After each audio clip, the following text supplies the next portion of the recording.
What would you do if everything you believed in was tested by someone who could buy the world? When Clara Jennings, a humble legal assistant with a fierce heart, walked into the glass tower of a millionaire developer, she thought it was just another meeting.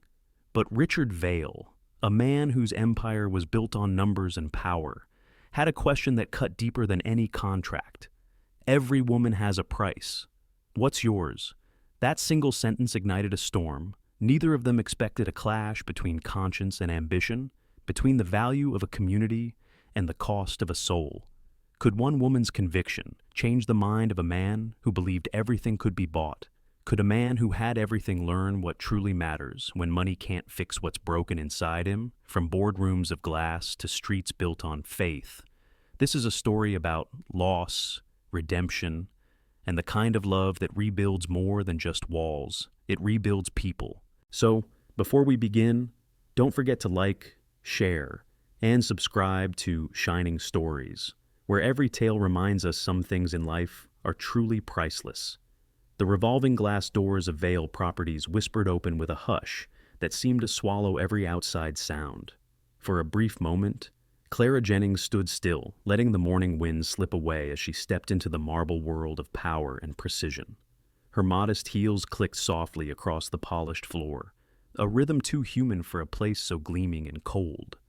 She carried a battered leather folder, edges worn smooth by years of use. Inside were contracts, schedules, and handwritten notes, the small, steady instruments of her competence.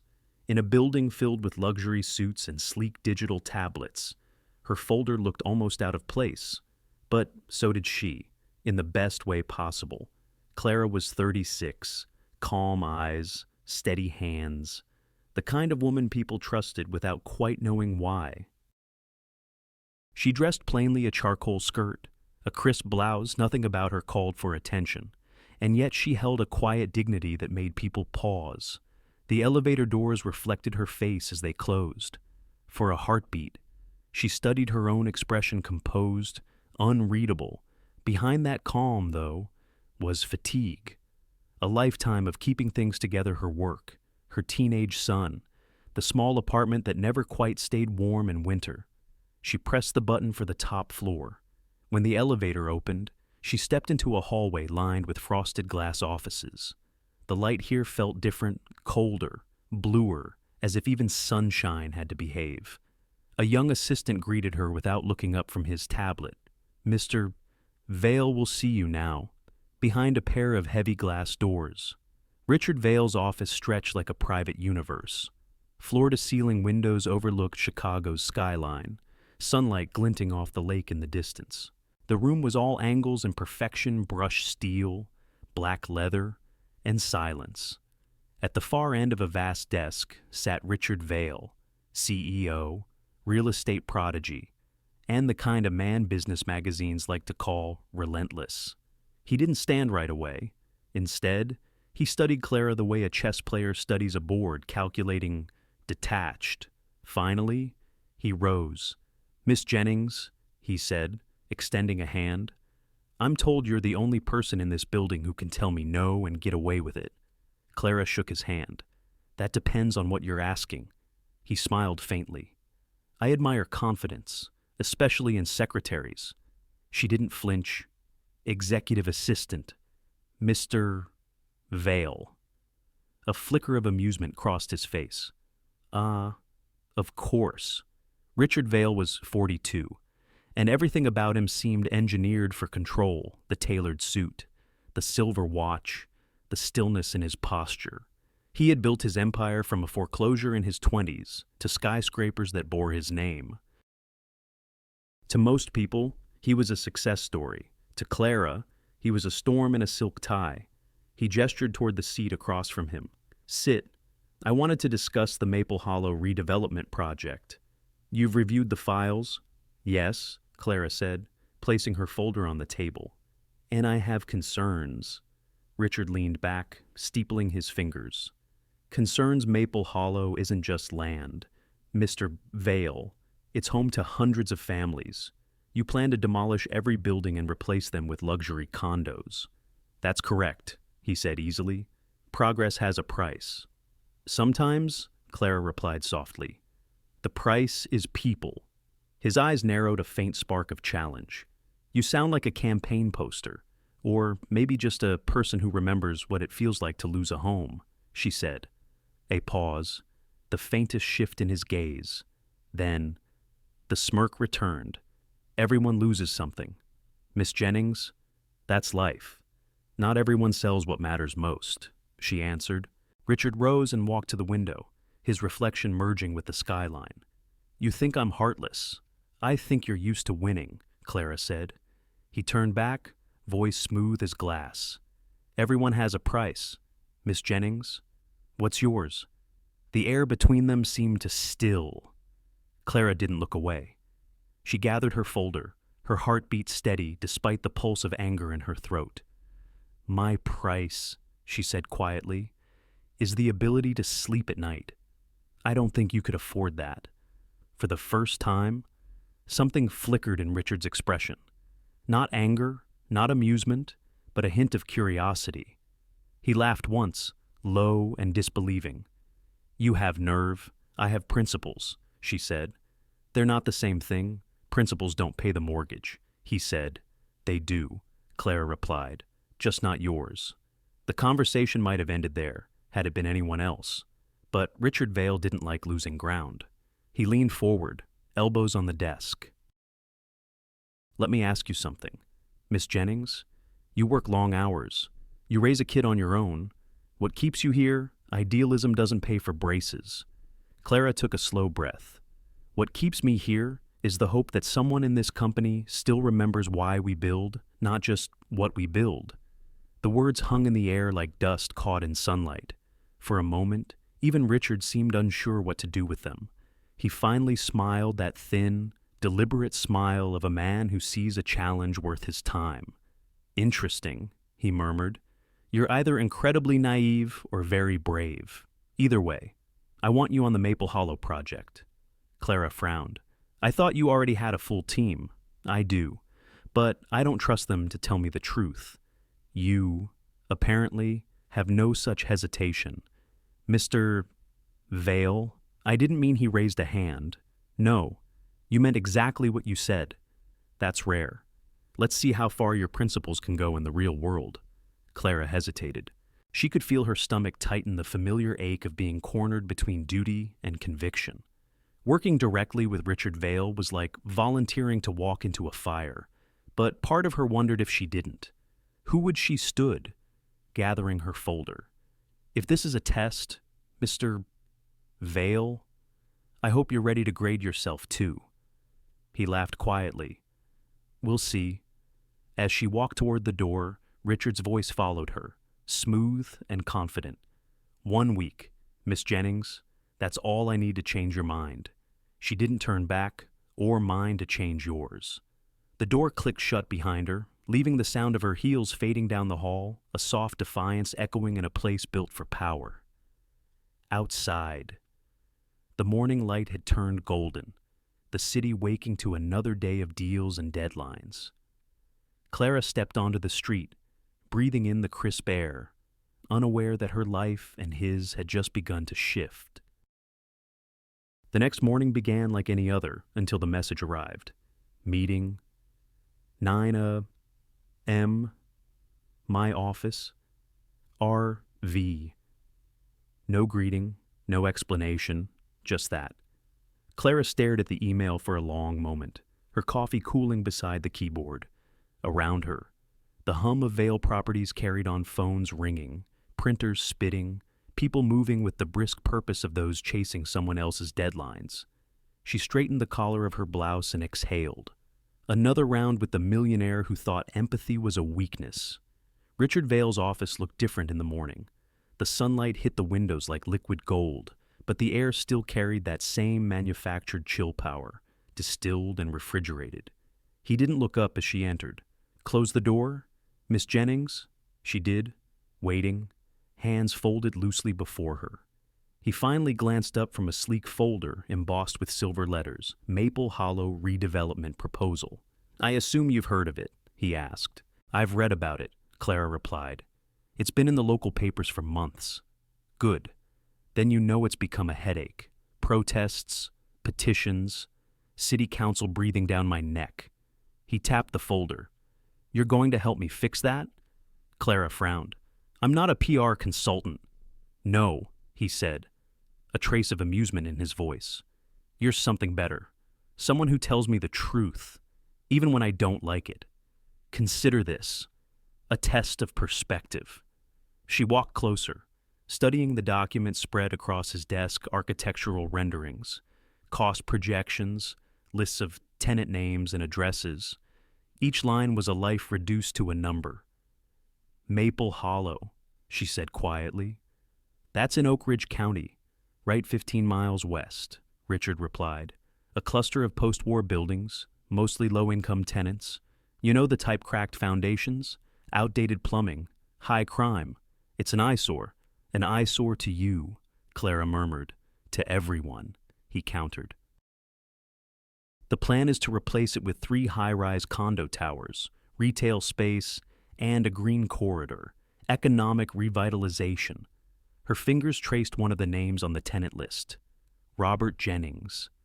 The breath caught in her throat. Her father's name. She swallowed. My father used to work there, she said softly. The elementary school janitor. He spent 30 years sweeping those halls.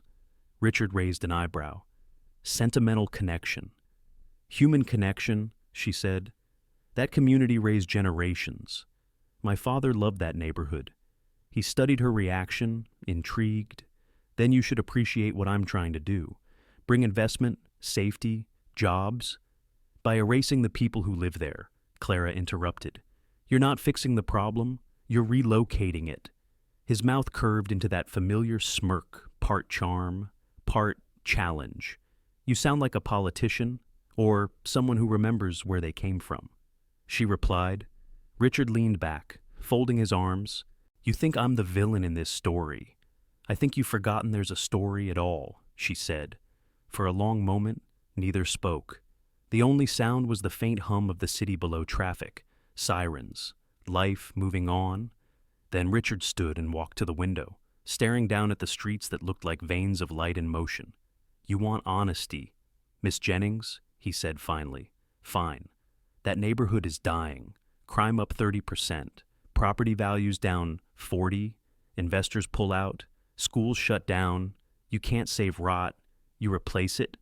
Clara's voice stayed calm, almost tender. And what about the people? Where do they go when you replace them? He turned slightly, his reflection sharp against the glass. That's not my department. It should be, she said. He faced her fully now, that confident gleam returning to his eyes. Tell me something. Clara. You think morality can keep the lights on? You think compassion funds, construction crews? She didn't answer right away. Her hands rested lightly on the back of a chair, the gold of her wedding band long gone, her nails short from habit. I think there's a difference, she said slowly, between building something and destroying what already holds people together. He studied her, the stillness of her voice, the calm conviction. It unsettled him in a way he couldn't name. Finally, he smiled, but there was steel behind it. Let's make a wager. Clara blinked. A wager? Yes. He stepped closer. Work with me, for 1 week. See what I see. Understand the economics, the planning, the bureaucracy, then decide if I'm really the villain. She crossed her arms. And if I still disagree, then I'll reconsider the project. Clara's brow furrowed. You'd abandon a multi-million-dollar deal because your secretary disapproves. He smiled faintly. Executive assistant, he corrected, echoing her own words from the day before. And yes, I'll walk away. If, after 1 week, you can convince me that progress and principle can coexist. She stared at him, searching for the trick. There's always a catch with you, she said. Not this time. Just curiosity. Curiosity, she repeated, almost to herself. Or arrogance. Does it matter? It does, she said. Because I need to know whether I'm being tested or used. Richard's expression softened almost imperceptibly. Maybe both. Silence. Then the clock on the wall ticked once. sharp and clear. 1 week, he said again. Starting Monday, I'll show you everything. Numbers, meetings, plans. You'll see what it takes to make a city grow. And if I don't like what I see, she asked, then you can keep your moral high ground, he said, and I'll keep my company. That evening, long after the office lights dimmed, Clara sat at her kitchen table in her small apartment. The hum of the refrigerator filled the quiet. Her son, Eli, 15, sat across from her doing homework, earphones in, humming softly to a song she didn't recognize. She stared at the contract Richard had sent, just a formal assignment memo, but it felt heavier than paper should. A part of her wanted to tear it up. The other part, the pragmatic part that counted every dollar of rent, every grocery bill, every college brochure tucked in her drawer, told her she couldn't afford to refuse.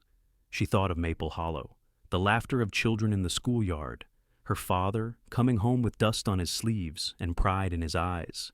If she walked away, Richard Vale would steamroll that history without a pause. If she stayed, maybe she could change the outcome.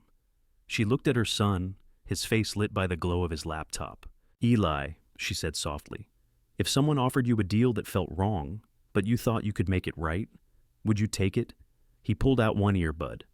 Depends. Who's making the offer? She smiled faintly. Someone who doesn't believe in the same things I do.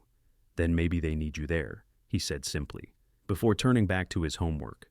Clara sat still for a long time. Then she picked up her pen and signed her name. Rain streaked the windows of the 22nd floor as Clara Jennings walked into Richard Vale's office the next morning. The sky above Chicago was a washed-out gray, heavy and uncommitted, the kind of sky that seemed to mirror her thoughts. Richard stood near the window, jacket off, sleeves rolled, phone pressed to his ear. His voice, even muffled, carried authority. Close the deal, no delays. Then he hung up, turned, and smiled. Miss Jennings, he said, I trust you've slept on my offer. I have, she replied evenly. And I still think it's insane. Good, he said. Sanity rarely builds empires. Clara crossed her arms. Empires fall too. Then let's hope we build something more interesting than that. He gestured toward a folder on the desk, a formal memorandum stamped with Vale Properties' seal.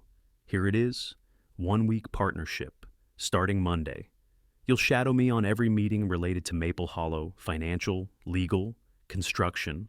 You'll have full access to data, correspondence, everything, no secrets. Clara raised an eyebrow.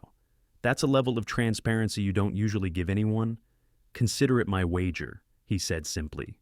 She opened the folder. Inside a short contract, dated and signed. Her name already typed below his, waiting for ink.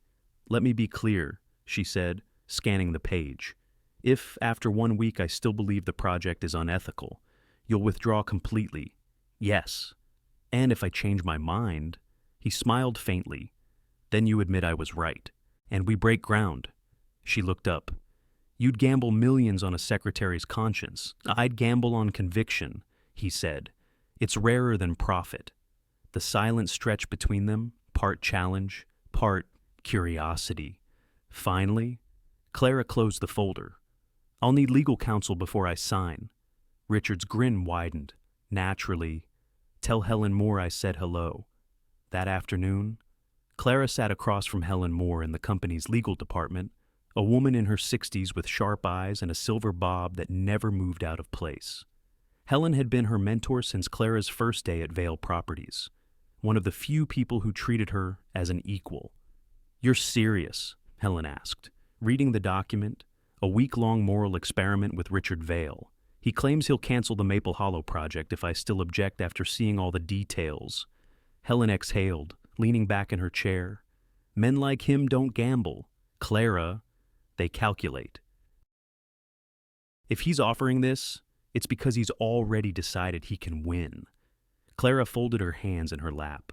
Maybe, but if there's even a chance he'll listen. Helen cut in gently. Listen to what empathy I've known Richard Vale 20 years.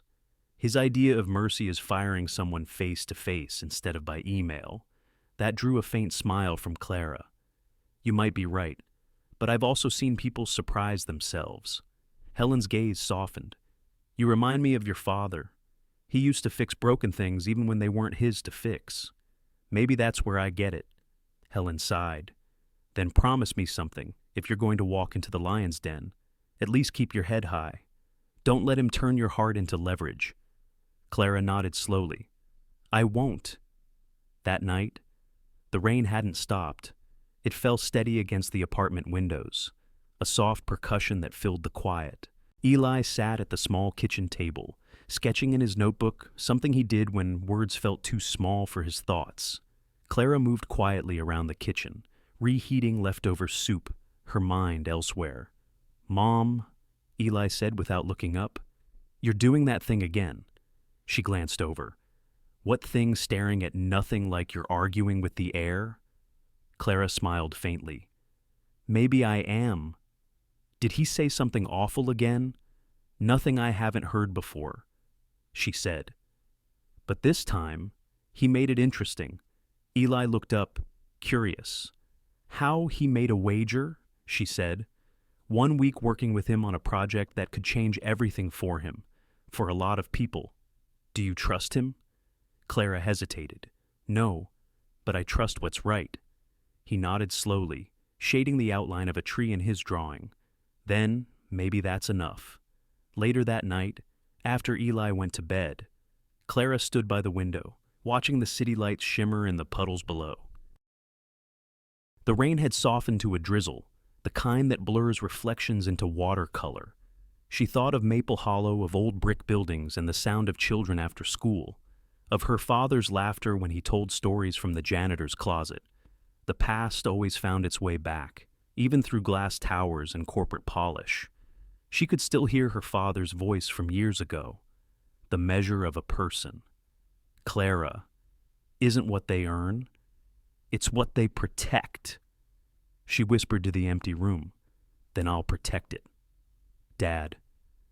Even if I have to stand beside the man trying to destroy it. Her eyes fell to the folder lying open on the counter.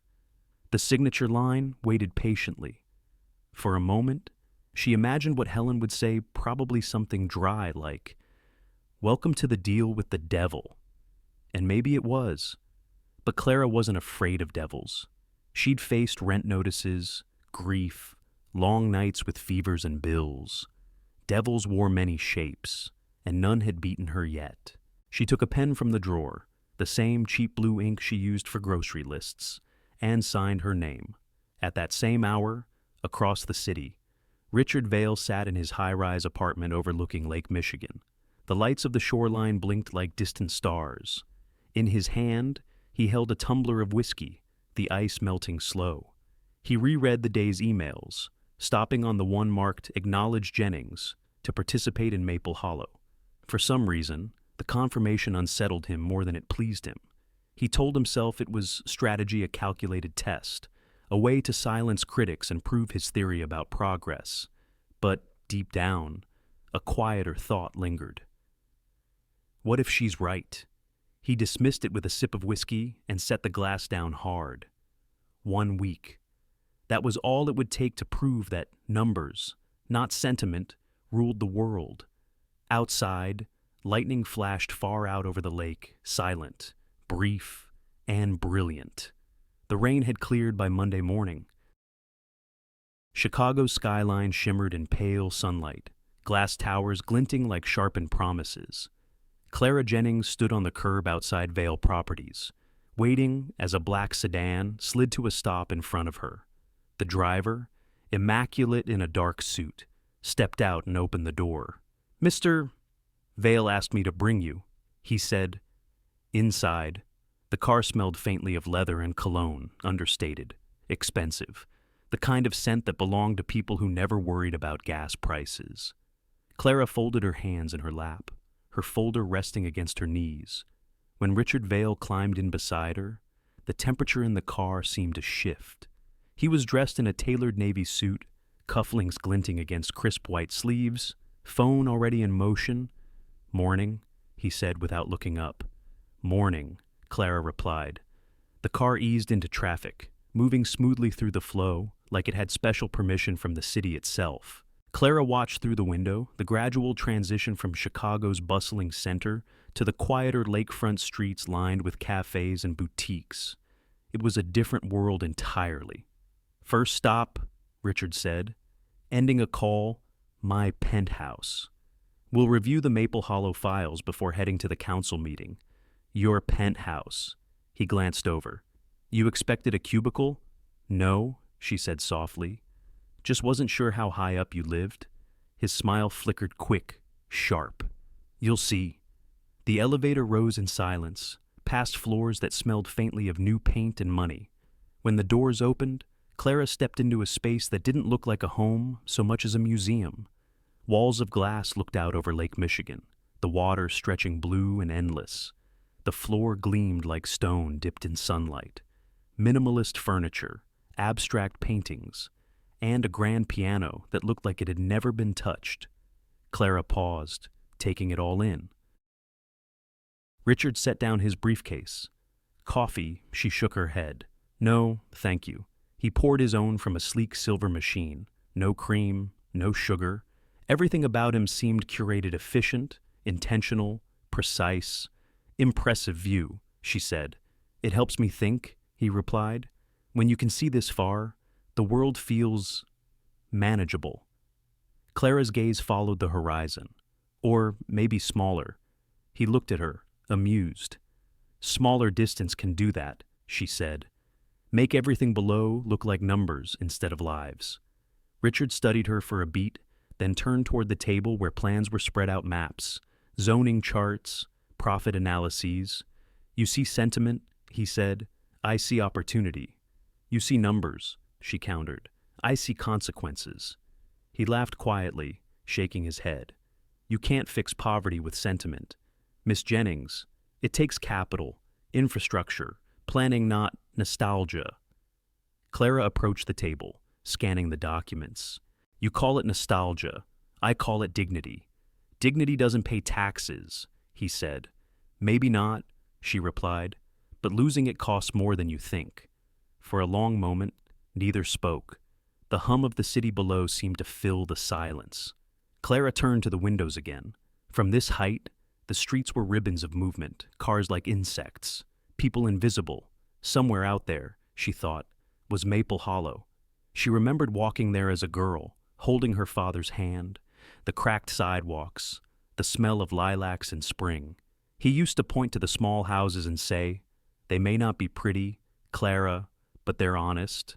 Now, standing in a penthouse that gleamed like wealth incarnate, she wondered what her father would think of all this of her. Working beside the man planning to erase those homes, Richard interrupted her thoughts. You're quiet. I'm thinking, dangerous habit, he said lightly. Only for those afraid of the answers. He smirked. You're not intimidated by me. Should I be? He hesitated, then smiled.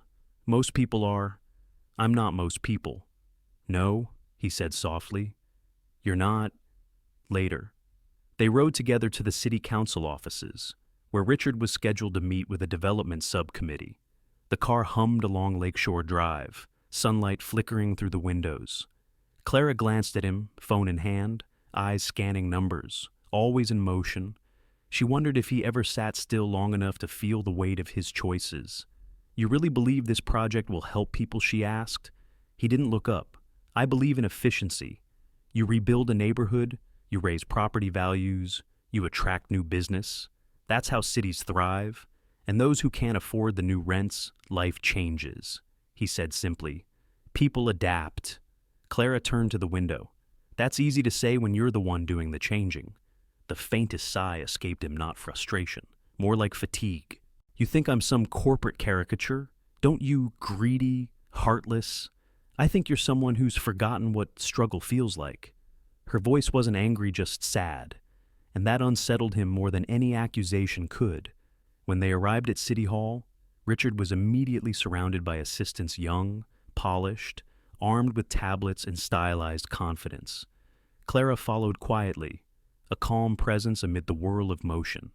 Inside the conference room, the air smelled of coffee and politics. City officials nodded, developers smiled, and numbers flew across screens. Richard spoke with the assurance of a man used to being obeyed. His words were smooth, practiced economic stimulus, job creation, revitalization.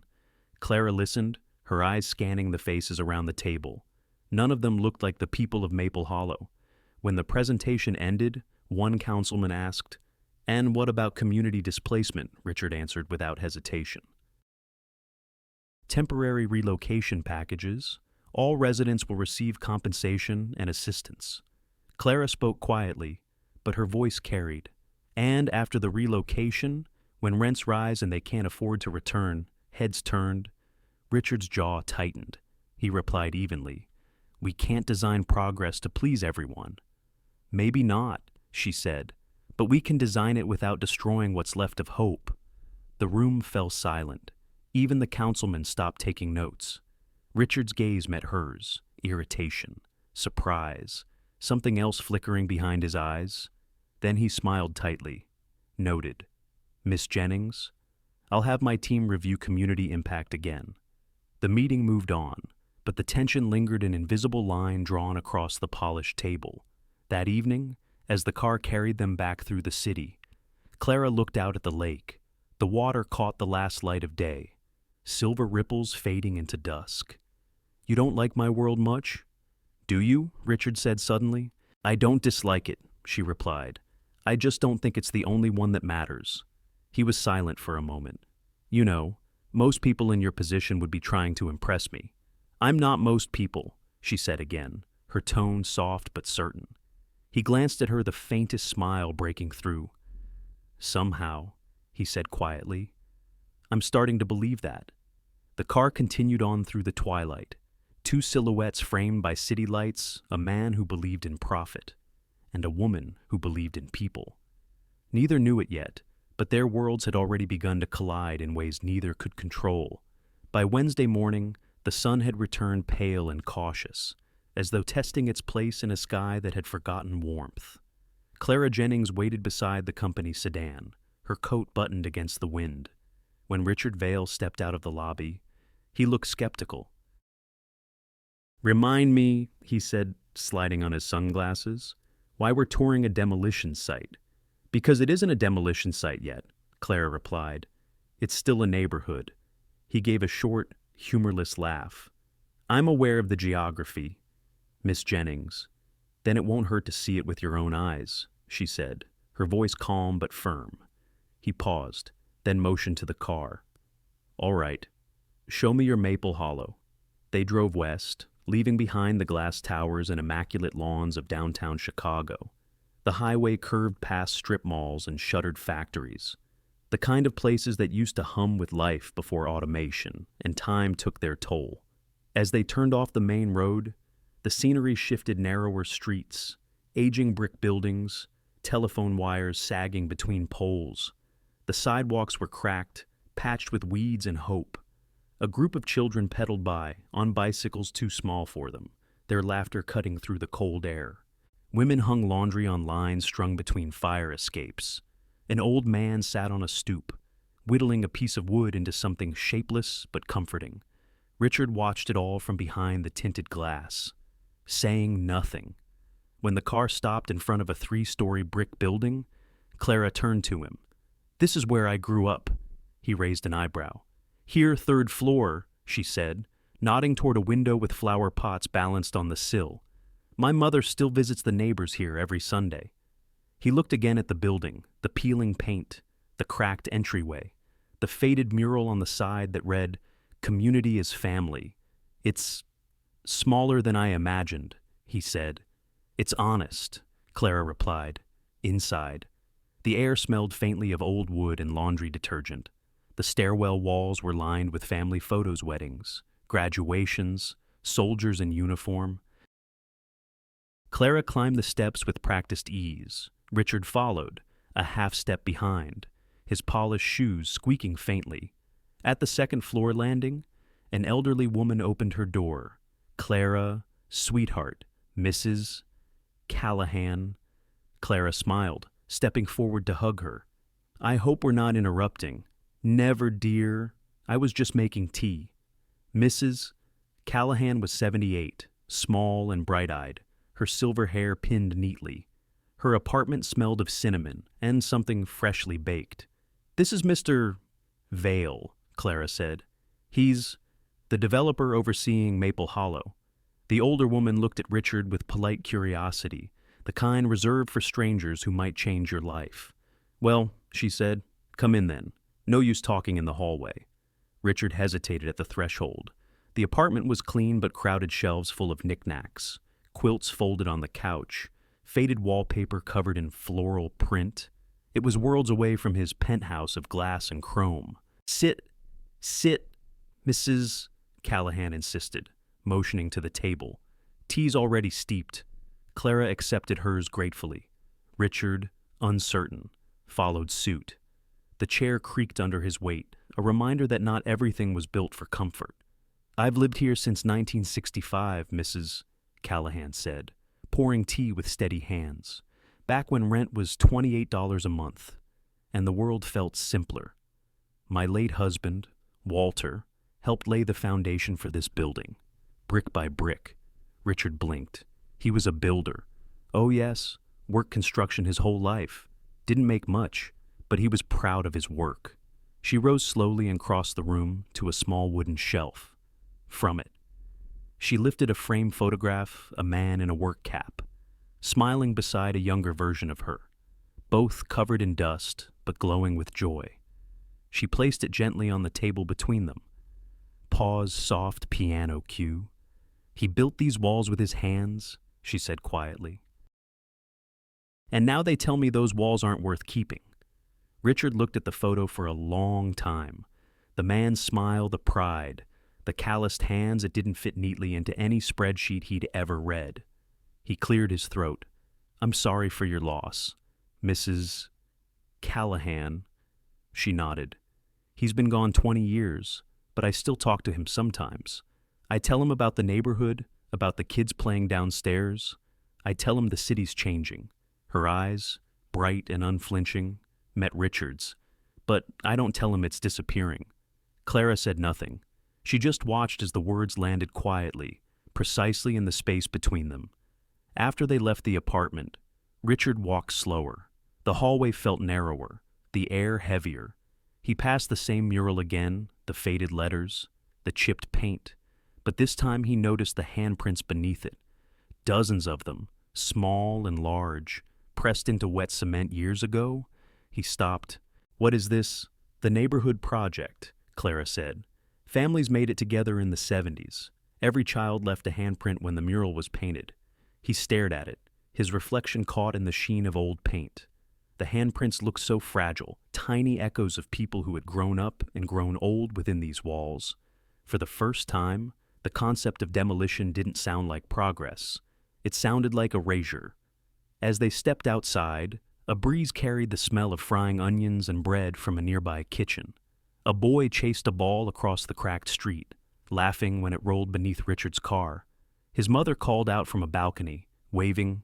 "Sorry, Mr. Vale," Clara said with a faint smile. "This neighborhood doesn't recognize millionaires." He didn't answer. His gaze followed the boy, the scuffed sneakers, the burst of laughter that had no idea it might vanish with the next zoning vote. When he finally spoke, his voice was quieter. "You wanted me to see this. I wanted you to feel it," Clara said. He looked at her, searching for accusation but finding something softer, conviction laced with hope. "You think a day here changes everything?" he asked. "No," she said, "but maybe it changes something." Back in the car, as the driver started the engine, Richard didn't immediately reach for his phone. Instead, he looked out the window at the narrow streets receding behind them, a place that felt too alive to be disposable. Clara watched him in silence, recognizing the faint tension in his jaw, the way his fingers drummed once against his knee before stilling. When he finally spoke, it was almost to himself. He built these walls with his hands. The words hung in the air like a confession. For the first time since she'd met him, Clara thought she saw the smallest fracture in his armor. Not defeat, Not surrender, just a moment of being human. And that, she thought, was a start. The drive back from Maple Hollow was silent. Not the tense, brittle kind of silence that came from anger, but a quieter one, full of thoughts neither could yet name. Through the window, the city lights flickered past fast food signs, gas stations, and the endless motion of life continuing. Clara sat with her hands folded in her lap, gazing out at the familiar neighborhoods beside her. Richard Vale leaned back, his expression unreadable, his phone untouched for once. He seemed lost in a world far removed from numbers and charts. Finally, he spoke. She said her husband built those walls. He murmured, brick by brick. Clara nodded. He did. My father knew him. Richard turned his head slightly. Really? Yes, she said softly. They worked on the same crew. My dad was the janitor at the elementary school nearby, but on weekends he'd help with repairs around the building. They kept everything running with next to nothing. She smiled faintly. Remembering? He used to bring home bits of scrap wood and nails for me to play with. Said a person should always know how to make something with their own hands. Richard looked down at his own. His palms were smooth, the kind of hands that signed checks, not lifted beams. What happened to him? He asked quietly. He passed away when I was 21.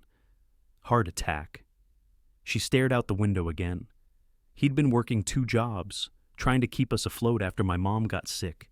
He was exhausted. I'm sorry, Richard said. Clara's voice softened. He used to tell me, Clara, don't ever mistake money for meaning. One runs out faster than the other. Richard gave a quiet laugh, not mocking, just tired. He sounds like someone who would have hated me. She turned toward him. He would have challenged you, but he also would have seen that you're not as cold as you pretend to be. He raised an eyebrow, half amused, half defensive. You think you know me that well? After a few days, I think people wear masks for reasons, she said. Sometimes to hide, sometimes to survive. The car slowed as they approached a narrow street lined with flickering neon signs. A diner sat on the corner, small, the paint peeling, but warm light spilled from the windows.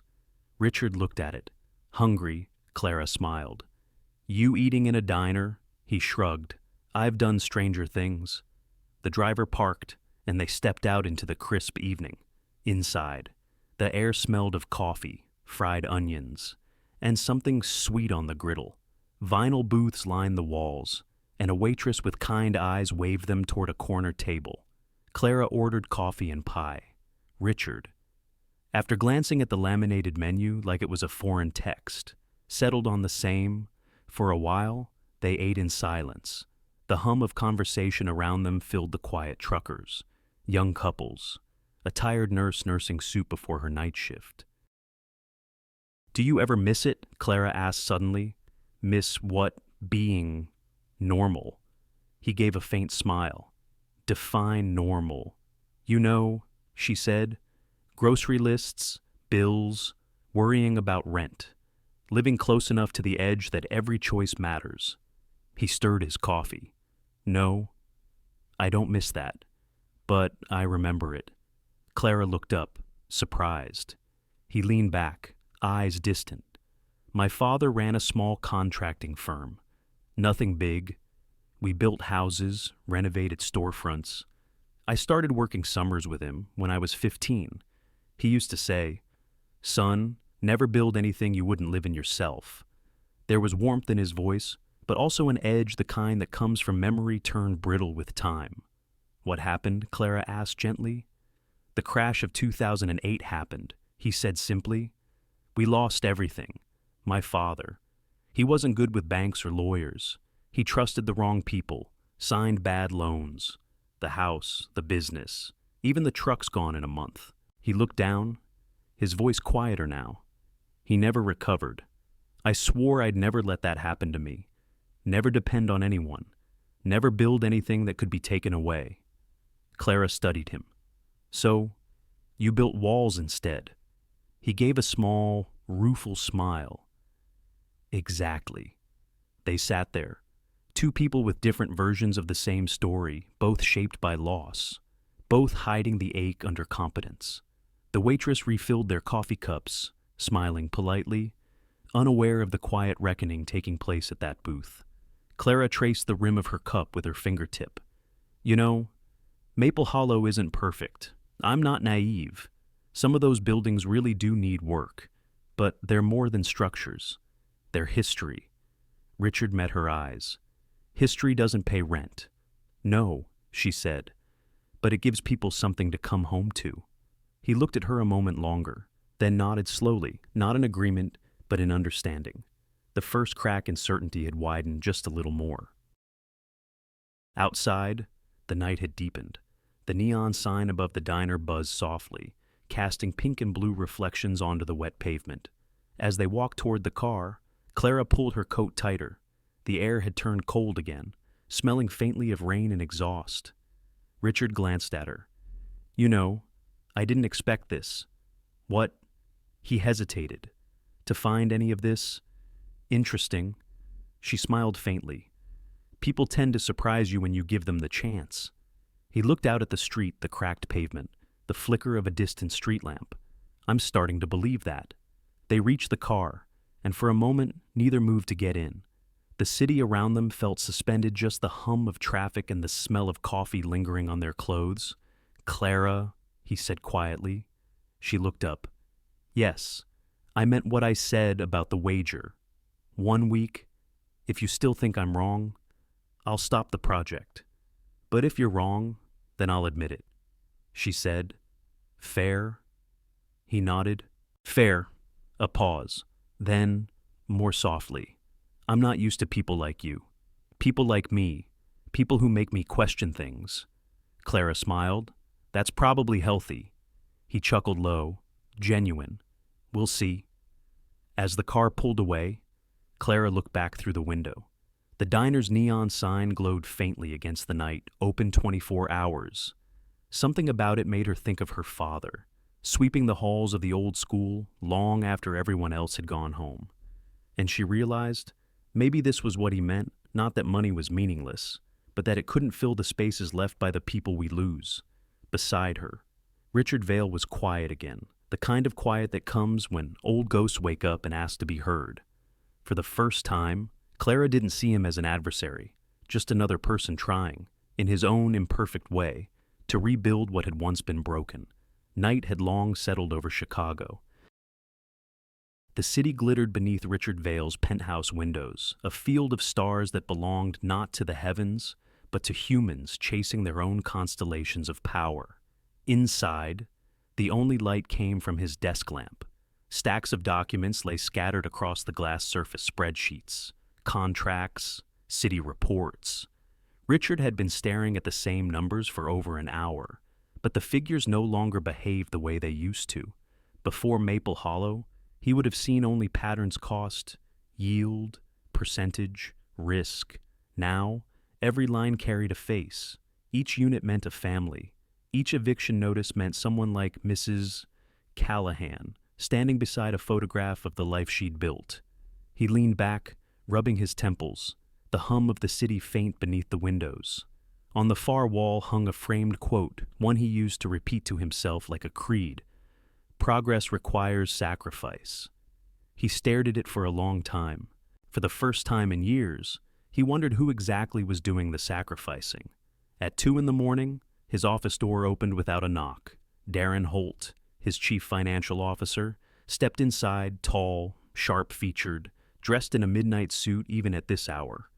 Still here? Darren asked, setting down a folder. You're making the rest of us look lazy. Someone has to, Richard said absently. Darren poured himself a drink from the decanter. What's this Maple Hollow again? Richard nodded. I'm reviewing the displacement reports. There are more families than we estimated. That's why they're called estimates, Darren said dryly. It's not our job to count hearts, Richard. It's to count returns.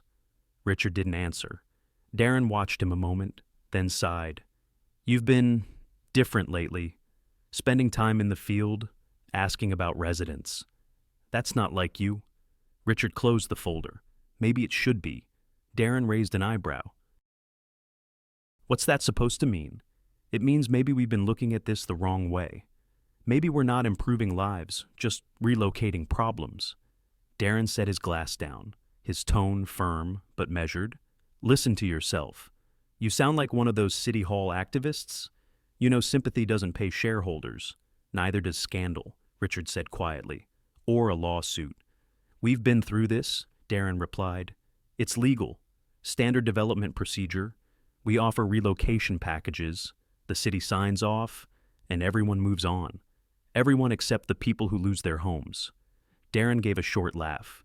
You're getting sentimental. Maybe I'm getting human, Richard said. The CFO's expression hardened. You start second-guessing, and investors will smell weakness. You want to save the world. Write a check, but don't drag this company down over guilt. He walked to the door, then paused. We built this firm on decisiveness. Richard, don't let a secretary make you forget that. The word hit harder than intended. When the door shut, Richard sat motionless for a long time, listening to the faint echo fade into the night. He rose, walked to the window, and looked out. From this height, the city pulsed steady, indifferent. He remembered Clara Jennings's words from Maple Hollow. You're not fixing the problem, you're relocating it. At the time, he'd dismissed it as emotional rhetoric. But now, those words returned with the quiet persistence of truth. He rested his palm against the cold glass. Below, he could see the city grid stretching endlessly, a pattern of profit and pain, efficiency and erasure. How many times had he stood here, convincing himself that what he built mattered more than who it displaced? He whispered to the empty room. I built walls instead. The reflection in the glass looked back at him, the polished image of success. And behind it, a man he barely recognized. He turned back to his desk, flipping open the relocation files again.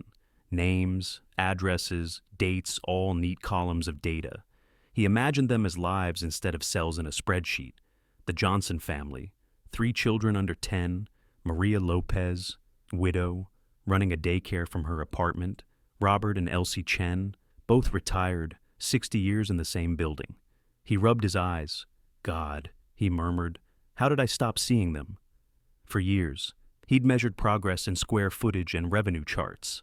Now, he saw it in something smaller, the chipped paint on a handprint mural, the sound of children playing in cracked courtyards. He closed the file and leaned back. The room felt too big, the silence too loud. His mind drifted not to numbers now, but to memories. The smell of sawdust in his father's workshop, the sound of old country music playing from a radio covered in dust. The day the bank took everything, his father, standing beside a moving truck, shoulders slumped but proud. Never depend on anyone, his father had said. Build something no one can take away. Richard had listened. He'd built exactly that, a fortress of glass and money. And in doing so, he'd walled himself off from the world his father once loved. He exhaled slowly.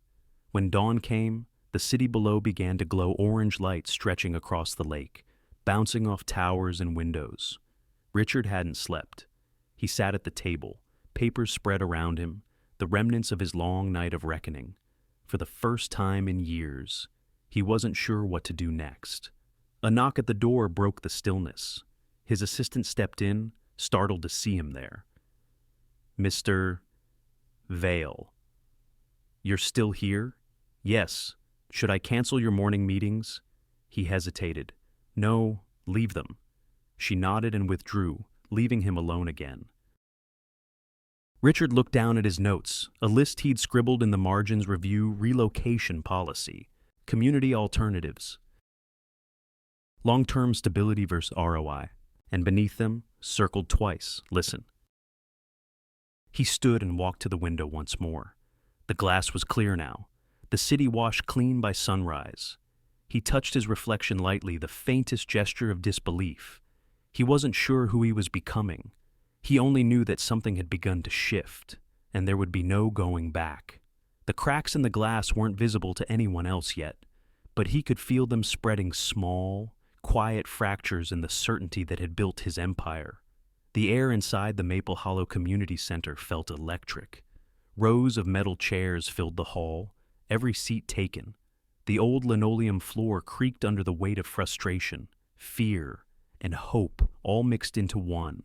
Handmade posters lined the walls. Homes, not towers. We belong here. Dignity can't be demolished. At the front of the room, a temporary stage had been set up for the public hearing, the city council, the developers, and the residents. Richard Vale sat at the center of the long table, a microphone glinting in front of him. He hadn't been to one of these meetings in years. Normally, Darren Holt or the legal team handled them. But this time, Clara Jennings had insisted he come himself. You should hear them, she'd said earlier that day. Not through reports, not filtered through your staff, their voices unedited. He hadn't realized how literal she'd meant it until now. The hum of conversation quieted as Clara stepped to the podium. She looked calm, but Richard could see the tension in her shoulders. Her blouse was simple, her notes handwritten. When she began to speak, the room stilled. Good evening. My name is Clara Jennings. I've worked for Vale Properties for 6 years. I was born and raised right here in Maple Hollow. A murmur ran through the crowd. Surprise, curiosity. I've seen this neighborhood change, she continued. I've seen buildings crumble, and I've seen neighbors help one another when no one else would. People here don't want charity. They want respect. Richard watched her from the table, hands clasped, eyes steady. She glanced in his direction just once before turning back to the residents. When we talk about redevelopment, we need to remember that we're not rebuilding on empty land. These are homes. These walls hold laughter, history, love. Her voice caught slightly. Some of us grew up sweeping these hallways beside our fathers. Some of us buried loved ones in this zip code. You can't measure that in profit margins. Applause broke out spontaneous, strong, rising from people who had waited too long to be heard. Richard sat still, feeling something stir uneasily in his chest. When it was the developer's turn to present, Darren Holt rose first. He delivered his numbers smoothly. Projected revenue, job creation, modernization benefits. It was polished, professional, heartless. Then it was Richard's turn. He stood, buttoning his jacket. His voice, when he began, was measured, confident, the old Richard Vale. Ladies and gentlemen, he said, progress is never painless. Maple Hollow has served this city well, but it's time for renewal. We can't preserve nostalgia at the expense of growth. A ripple of disapproval moved through the room. Clara looked down, disappointment flickering across her face, and somehow, that cut deeper than any protest sign. He pressed on. Our goal is to bring safety, opportunity, and beauty to this area. A man in the back stood up, shouting, by kicking us out of our homes. Others joined in anger rising like a tide. You call that beauty? You don't even live here. You'll make us homeless. Richard hesitated. His instinct was to push back, to control the narrative. But then he caught sight of Mrs. Callahan in the front row, her frail hands clasped around a photograph she'd brought with her. He felt the words he'd prepared crumble on his tongue. Clara stepped forward, raising her hands to calm the crowd. Please, she said, let him speak. Her tone wasn't protective, it was challenging, as if daring him to prove himself worthy of the chance. Richard looked at her, then at the faces around him. Not data points, not demographics, people. He took a slow breath. You're right, he said.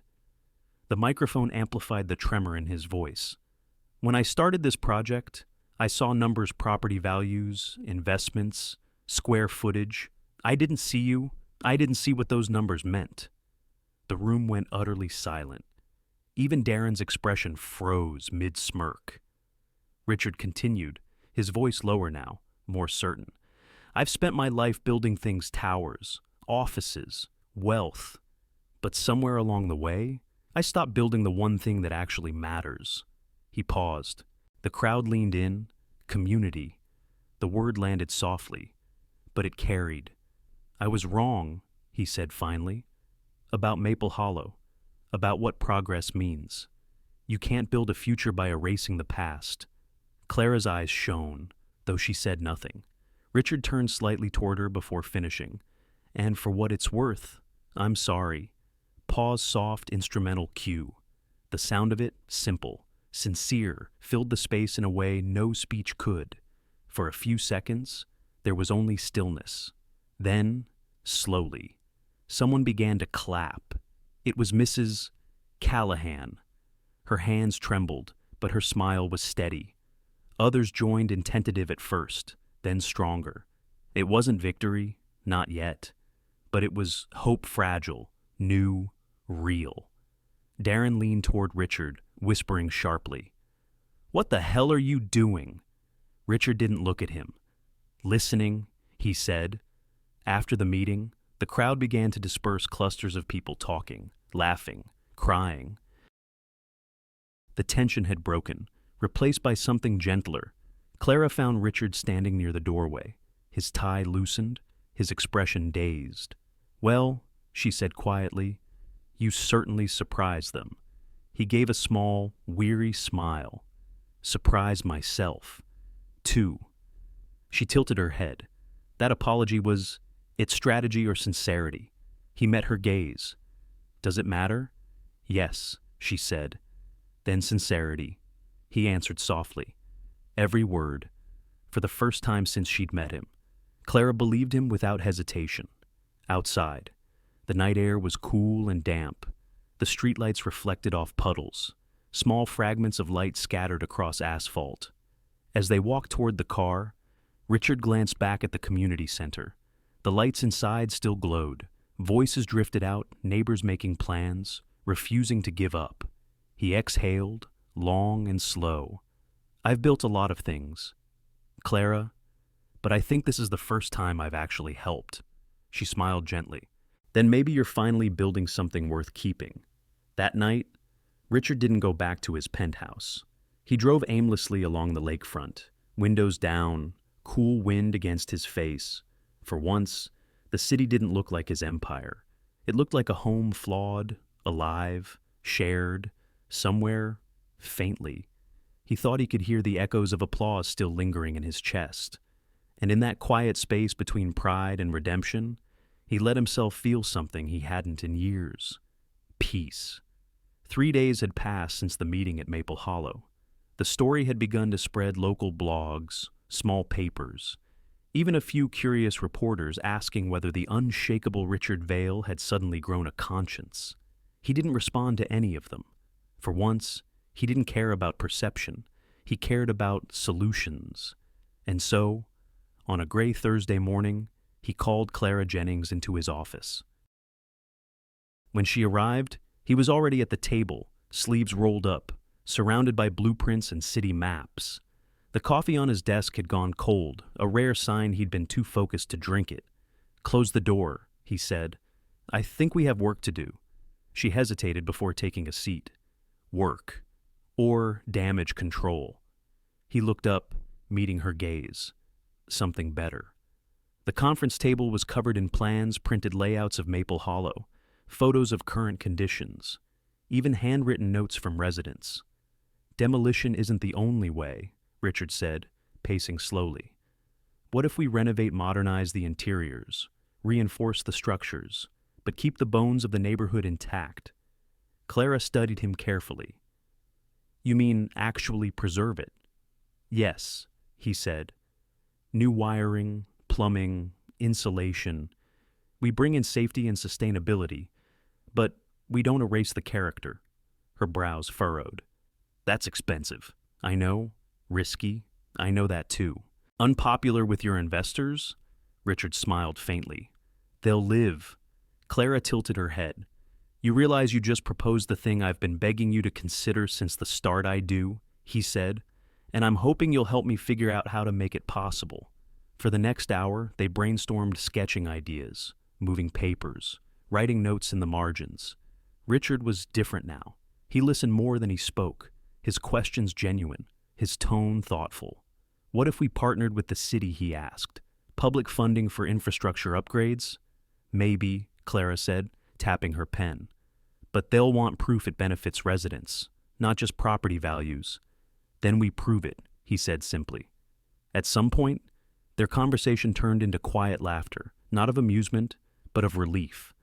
For the first time, they weren't adversaries pulling in opposite directions. They were building something together. By mid-afternoon, Clara suggested they call someone she trusted, an architect named Evan Merrick, known for his work on community-based redevelopment projects. He did wonders with the Southfield renewal, Clara said. They managed to restore housing without displacement. Richard nodded. Let's bring him in. Evan arrived later that evening, tall and slightly disheveled, carrying rolled-up sketches and a mind full of practical optimism. He spread his drawings across the table. You don't need to tear these buildings down, he said. Structurally, they're solid. What they need is attention insulation, ventilation, updated utilities. Richard leaned over the plans, intrigued, and the costs, less than new construction, Evan said, and infinitely better for the community. You'd be preserving history while still turning a profit, just not the kind your shareholders dream about. Richard smiled wryly. They'll adjust. Clara watched the exchange with quiet satisfaction. It was the first time she'd seen Richard truly listen without ego. He asked questions, took notes, even admitted when he didn't know something, a language she hadn't realized he could speak. When Evan left, dusk had already deepened into rain. The rhythmic sound against the windows filled the silence between them. Clara gathered her things. I'll compile our notes for tomorrow's follow-up, she said. Richard nodded, distracted by the raindrops tracing paths down the glass. You know, he said softly, I used to love the rain as a kid. My dad would take me out to job sites, and we'd sit in the truck waiting for it to pass. He said rain reminded him that even the hardest ground could soften. Clara smiled. Sounds like he was a wise man. He was, Richard said, then added after a pause. I stopped liking the rain after he died. Maybe it's time to like it again. He turned toward her, something warm and uncertain in his eyes. Maybe it is. They walked together to the parking lot.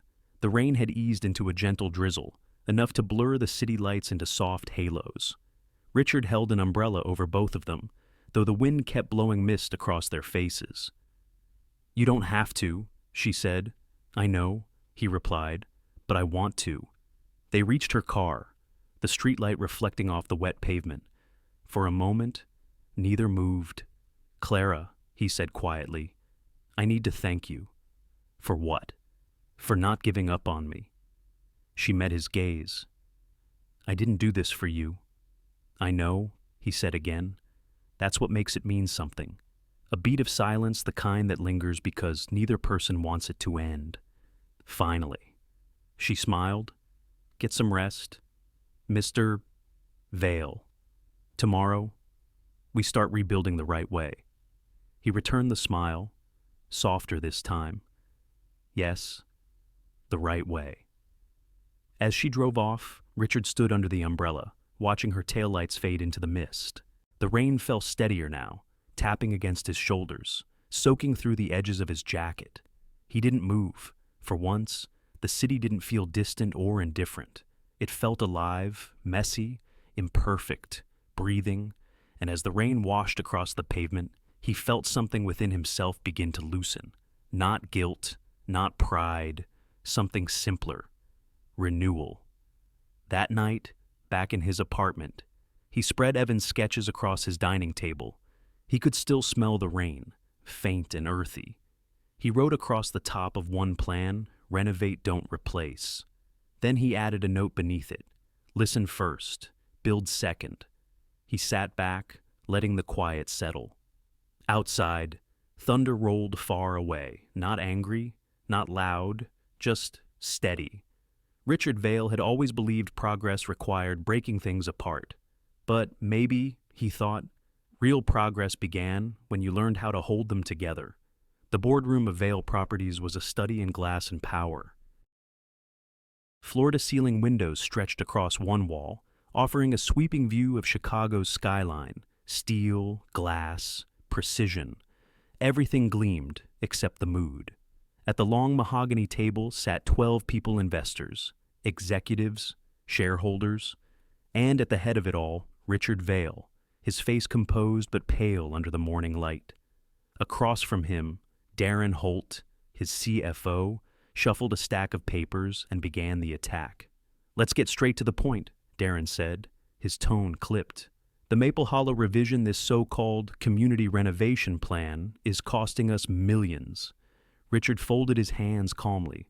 "It's an investment." In what Darren's eyes glinted, goodwill sentimentality. "Because it's certainly not profit." A ripple of uneasy laughter ran around the table. Richard stayed still. "It's an investment in longevity and doing something sustainable, ethical, in building trust." A woman at the far end of the table leaned forward.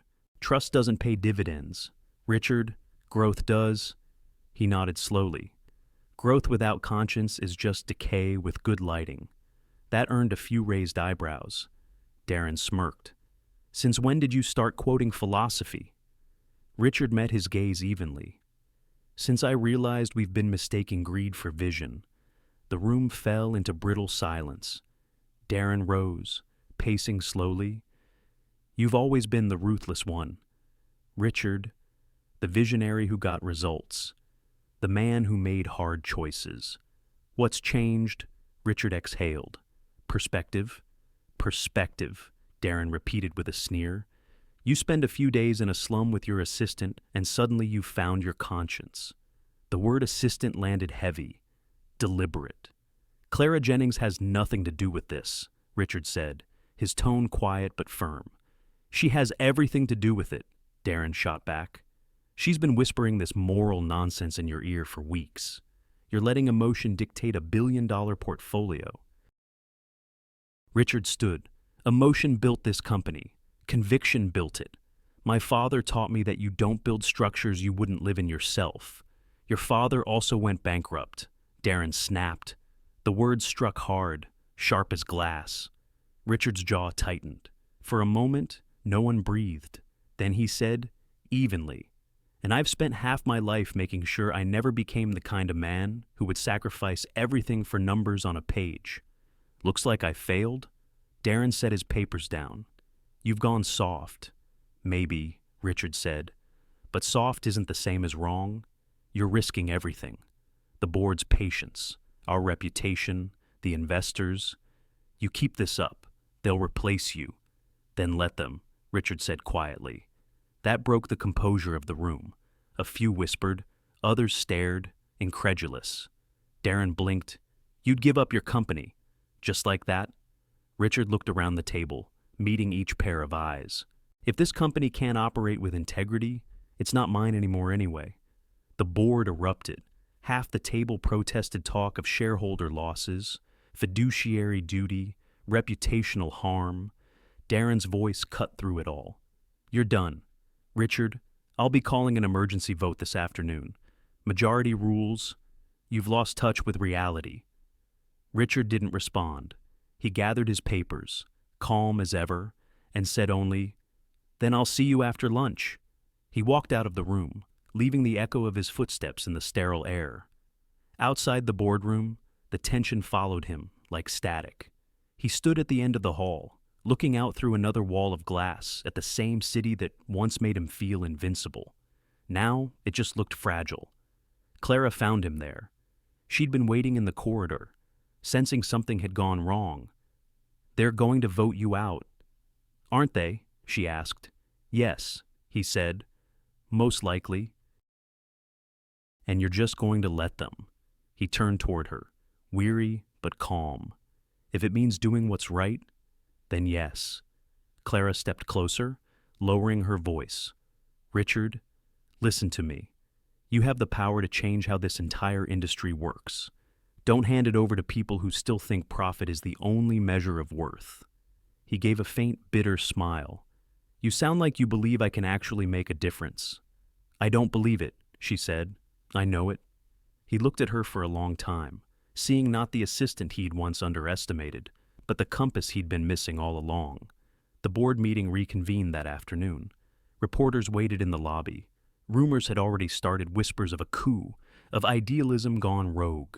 Inside, tension thickened the air like humidity before a storm. Darren stood first, effective immediately. I'm calling for a vote of confidence. We can't allow personal sentiment to derail corporate stability. Richard didn't interrupt. He waited as hands rose 1, 2, 7, 8 until the count was clear. He'd lost. Darren straightened, triumphant. As of this moment, I'll assume interim leadership. Richard gathered his notes, his face unreadable. But as he moved to leave, he paused at the door. You'll regret this. Darren, he said softly. Not because I'll fight you, but because one day you'll realize you built something hollow. Then he turned and walked out, the door closing quietly behind him. In the elevator, Clara stood beside him, silent. The hum of dissent filled the space between them, low, mechanical, final. He spoke first. I built an empire to protect myself from loss, and now it's slipping away anyway. Clara's voice was gentle but steady. Maybe that's the point. Maybe you have to lose what's hollow to find what's real. He looked at her, a flicker of gratitude in his tired eyes. Do you know what this means? He asked. She smiled faintly. That we start over the right way. The elevator doors opened. They stepped into the lobby, the rain beginning to fall again, outside the same cold Chicago rain that always seemed to arrive when change was near. Richard took a deep breath. Then let's start. Later that night, after the storm passed, the board's vote made headlines. Vail removed as CEO, company in turmoil. Richard read the headline once, then closed his laptop. In the quiet of his apartment, he felt no anger, no regret, only relief. He whispered to the empty room. You can't build integrity with shareholders. You build it with people. And somewhere deep down, beneath the ache of loss, a small, steady fire began to burn again. Not the fire of ambition, but of purpose. The next morning, the city was wrapped in fog. A soft, gray stillness settled over the skyline, as if the world itself was holding its breath. Inside Vail Properties, people whispered in hallways. Doors that had always been open now closed when Richard Vail walked by. He could feel it, the shift, the way power evaporates not with a bang, but with a quiet turning of eyes. He entered his office for what he knew would be the last time. The blinds were half open. The desk, once an altar of ambition, was littered with half-packed boxes. He stood there for a long moment, just listening to the faint hum of the building. Every empire, he thought, ends like this, not in flames, in silence. He took down the framed photograph of his father, the only personal thing he'd ever kept in this room. The glass had a small crack running through it, just like the one in his conference window. He ran a thumb over it gently, smiling without humor. You always said I'd build something no one could take away, he whispered. I guess you were wrong about that. The words caught in his throat, heavy as dust. The door opened. Darren Holt stepped in a crisp suit, polished shoes, the scent of victory clinging to him like cologne. Well, Darren said, surveying the room, never thought I'd see the day you'd be packing boxes. Richard didn't answer. He folded another document into a folder, calm, deliberate. Darren walked closer.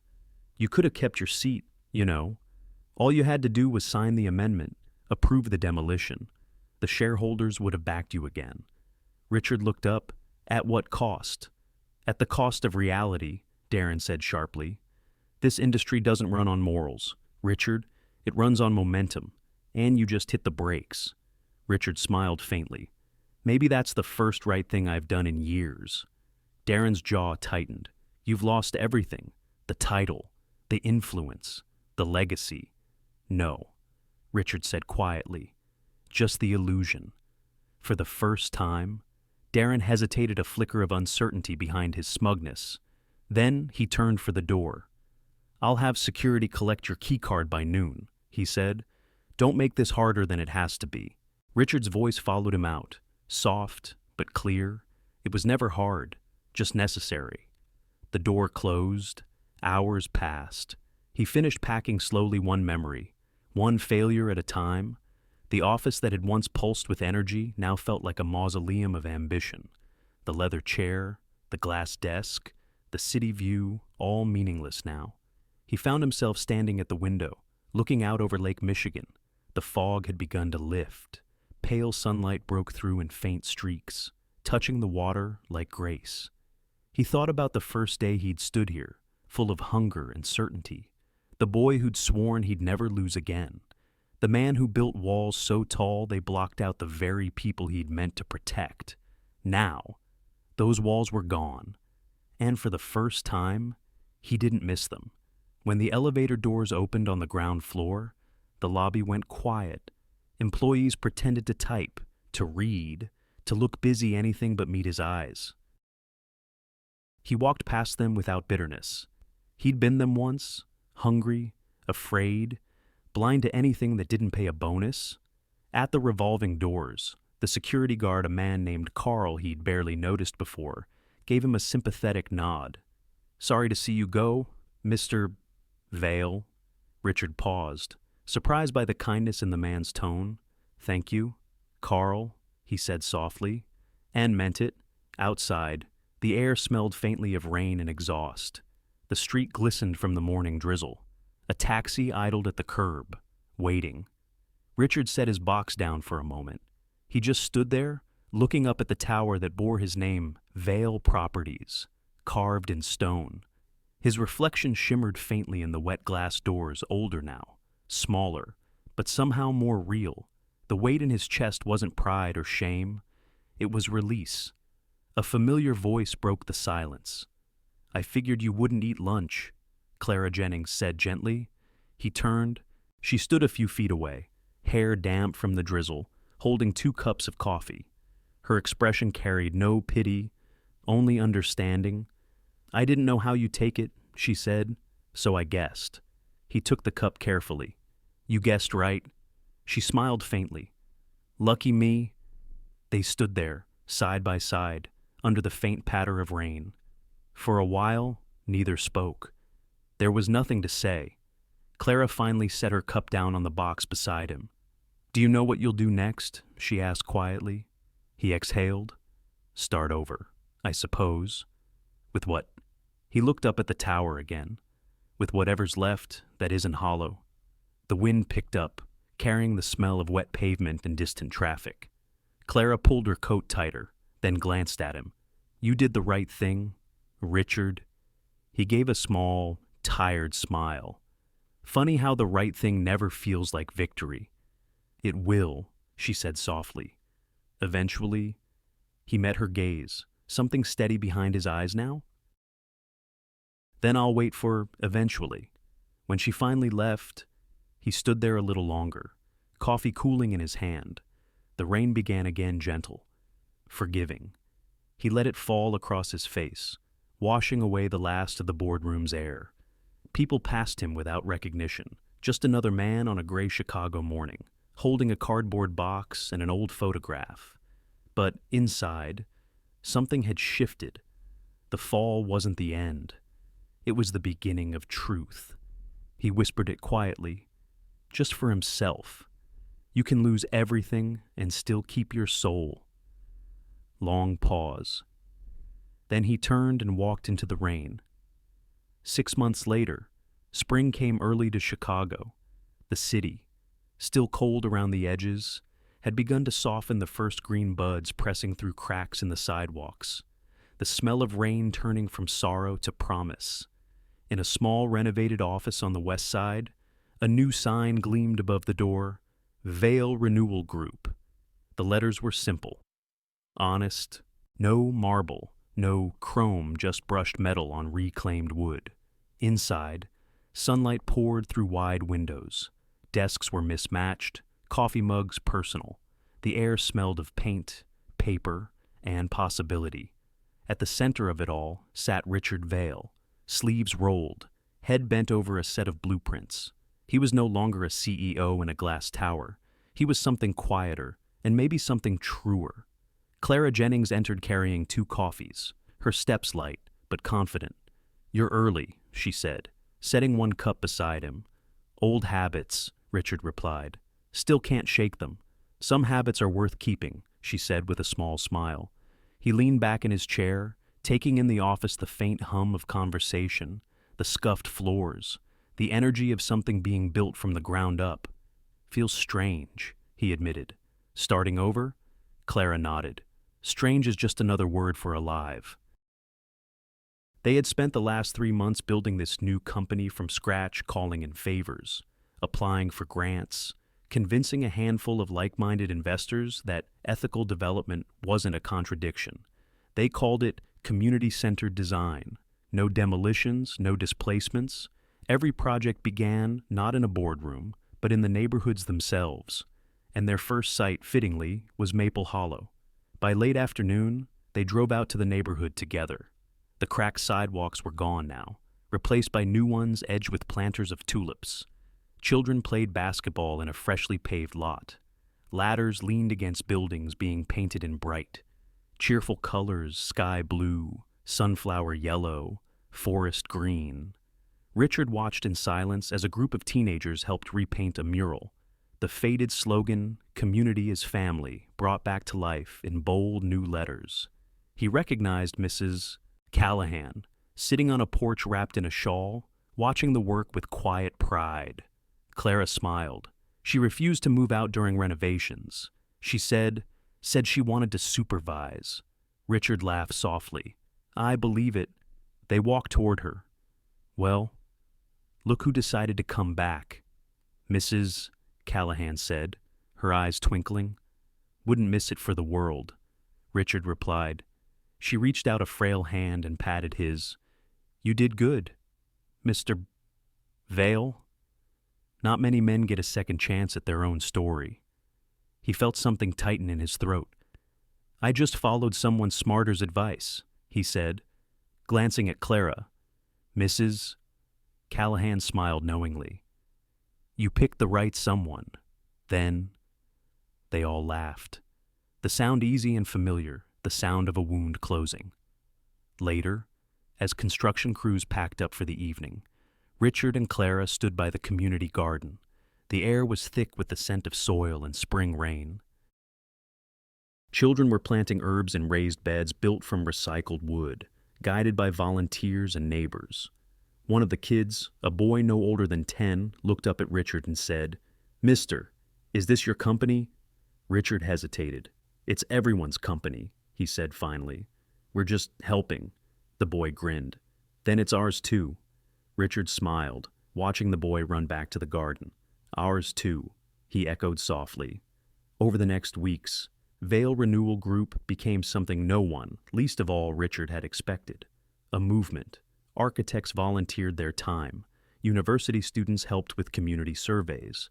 Even former employees of Vale Properties reached out, saying they wanted in. Clara managed it all with calm precision. She was the voice that turned ideals into blueprints, chaos into motion. Richard often found himself watching her in quiet admiration, the way she spoke to residents, her patience, her belief that people were worth more than profit. She noticed once and teased him. "What are you looking at?" "Proof," he said. "Of what?" "That I was right to listen." One evening, as the sun dipped low behind the buildings, Richard stood at the edge of Maple Hollow, looking out over what had once been his greatest failure. Now, laughter drifted from open windows. Music spilled into the street. A mural stretched across one wall. "Renewal begins with us." He felt Clara step beside him. "You ever think you'd see this?" she asked. He shook his head. "I used to think success was about reaching the top. Turns out it's about helping someone else climb." She smiled. "You sound like your father." "Maybe," he said. "Or maybe I finally understand him." A light rain began to fall soft, scattered drops tapping against rooftops and leaves. Neither of them moved. Clara tilted her face toward the sky, eyes closed, letting the rain cool her cheeks. Richard watched her for a moment, then did the same. "It's different now," he said quietly. "The rain? How so? It doesn't feel like loss anymore." "No," she said. "It feels like beginning." When the rain stopped, the sky opened to a band of gold across the horizon. The city skyline shimmered faintly in the distance, the same towers, but somehow less imposing now. Children ran through puddles, laughing. Neighbors waved from balconies newly painted in bright colors. Somewhere, a radio played faintly an old song about hope that refused to fade. Richard turned to Clara. "You know," he said, "I used to think I built things. And now I know," he said softly, "I just repaired what I broke." Clara's eyes shone. "That's building too. Richard," he smiled. "Then let's keep building." They stood there for a moment longer, two figures against a backdrop of renewal, of second chances, of rain-washed light. And for the first time in a very long time, Richard Vale felt at peace not because he had won, but because he had begun. Evening draped itself over Maple Hollow like a soft blanket. The lights from renovated windows flickered to life one by one, warm squares of gold against the deepening blue. Inside the new Vale Renewal office, a modest converted storefront with brick walls and the faint scent of coffee, two people remained long after everyone else had gone home. Richard Vale leaned over the large drafting table, studying blueprints scattered across its surface. Across from him, Clara Jennings sat, glasses perched low on her nose, highlighting notes in yellow and green. The clock on the wall ticked softly, the only sound in the quiet room. Rain pattered lightly against the windows. They had been working together for hours in silence, but not an uncomfortable one. It was the kind of silence that forms when words are unnecessary, when presence itself feels like language. Finally, Richard spoke. His voice was low, thoughtful. "You ever notice," he said, "how buildings breathe?" Clara looked up, surprised. "Breathe?"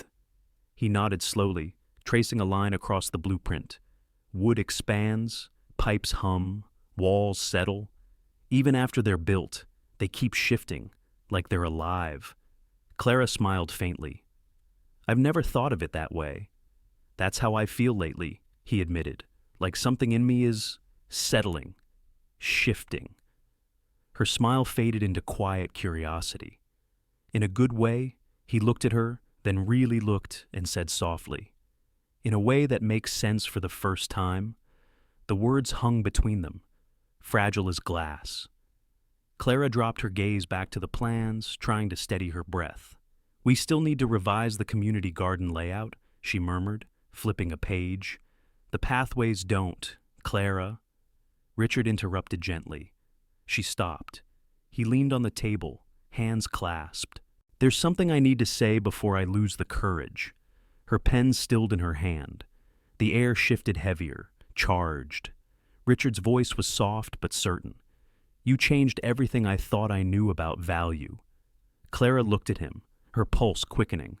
"What do you mean?" He drew in a slow breath. "For years, I believed success was about accumulation. More buildings, more profit, more control. But you—" He hesitated, searching for the right words. "You showed me that real value isn't in what you own. It's in what you give back, what you build that outlives you." He smiled faintly, but his eyes were serious. "You taught me that." Clara's throat tightened. "Richard," she began, but her voice trailed off. He stepped closer, his tone still calm, without demand or expectation. "I know I shouldn't say this. We've built something important, this company, this project, and I don't want to risk it. But I can't keep pretending this is just business." The rain outside grew louder, as if the world were leaning in to listen. "I've tried to rationalize it," he said, "tried to frame it as gratitude, admiration, friendship, but it's more than that." Clara felt her chest constrict, torn between instinct and emotion. "Don't," she whispered. "Please, don't ruin this with words you can't take back." "I'm not trying to ruin anything," he said. "I'm just trying to be honest." She turned away, staring out the rain-streaked window. Her reflection merged with his, in the glass two blurred outlines caught in the dim glow of desk lamps. "Honesty has consequences," she said softly. "So does silence," he replied. For a long moment, they stood there, the only sound the ticking clock and the rhythm of the rain. Clara spoke first, barely above a whisper. You don't know what you're asking. I'm not asking for anything, Richard said gently. I just needed you to know. She turned back to him, her expression unreadable, a mix of fear, warmth, disbelief. Why now, she asked quietly. He smiled faintly. Because for the first time in my life, I'm not afraid to lose what doesn't matter. Her eyes glistened. And what does matter? He took a slow breath. This, you, the work we're doing, the people we're helping, the way you make me want to be better. Silence again, not awkward sacred. Clara looked down at the table, tracing a finger along a line on the blueprint, the outline of a home. You know, she said softly, when we started this, I thought you were impossible, arrogant, the kind of man who'd never change. He chuckled lightly. You weren't wrong, but you did change, she said, and that scares me. Why? Because it means I did too. He reached out slowly, carefully, and touched her hand.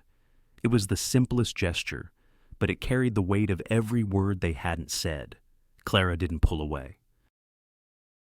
Her hand stayed still beneath his. The rain softened, the room seemed to exhale. She looked up, her voice barely audible. Then make sure what we're building lasts. His eyes met hers. It will, he promised. Not just the buildings, she said. He nodded once. I know. They stayed like that for a moment longer. No declarations, no kiss. Just the quiet truth of two people standing in the same storm, finally unafraid of getting wet. The rain tapered to a drizzle, leaving only the sound of the clock steady, patient, timeless. Richard whispered, almost to himself, for the first time. I don't want to build walls. Clara smiled softly. Good, she said. Then maybe we can build a future instead. Long pause. And in the silence that followed, something shifted gentle, inevitable, like the foundation of a new home settling into place. It was a bright morning at Vale Renewal Group, the kind of spring day that made the world seem lighter. Workers' laughter drifted through the open windows. Somewhere outside, a child was singing off-key, painting hope into the air. Inside, Richard Vale sat at his desk, reading an email that made his chest tighten. The subject line was Simple Acquisition Proposal, North Point Holdings. He clicked it open. The letter was elegant, professional, and staggering. North Point, one of the largest development conglomerates in the country, wanted to buy Vale Renewal Group. The offer, $28 million, full acquisition, immediate liquidity. They promised expansion, resources, prestige. They promised to take the mission further. But, beneath the polished language, Richard could hear the truth. They wanted control. For a long time, he said nothing. He just sat there, fingers resting on the mouse. The soft hum of the computer, the only sound in the room. 28 million. Enough to rebuild his fortune, to buy back everything he'd lost, the penthouse, the cars, the power, enough to silence every critic who'd called him foolish for walking away. His old instincts stirred, restless. The part of him that once measured worth in zeros and square footage whispered, you could do so much with that. But another voice, quieter, answered, or lose everything again. He leaned back in his chair, eyes closed. The world outside his window was alive. Children playing, hammers tapping, the slow heartbeat of renewal. He'd fought to hear those sounds again. And yet, temptation had a way of slipping in through the smallest cracks. A soft knock interrupted his thoughts. Come in, he said. Clara Jennings stepped inside, a folder under her arm. She was in her usual work clothes, neat, practical, slightly wrinkled from hours on site, and somehow, she still managed to carry grace like a quiet light. You look like you've seen a ghost, she said gently. Something like that. He turned the monitor toward her. Her eyes skimmed the letter. Then she looked back at him, expression unreadable. They're offering 28 million, she said softly. And, he exhaled. I haven't decided yet. Clara set the folder down and crossed her arms. Richard, I've seen that look before. You're thinking about the money. He smiled faintly, almost ashamed. Old habits. You said those habits were behind you.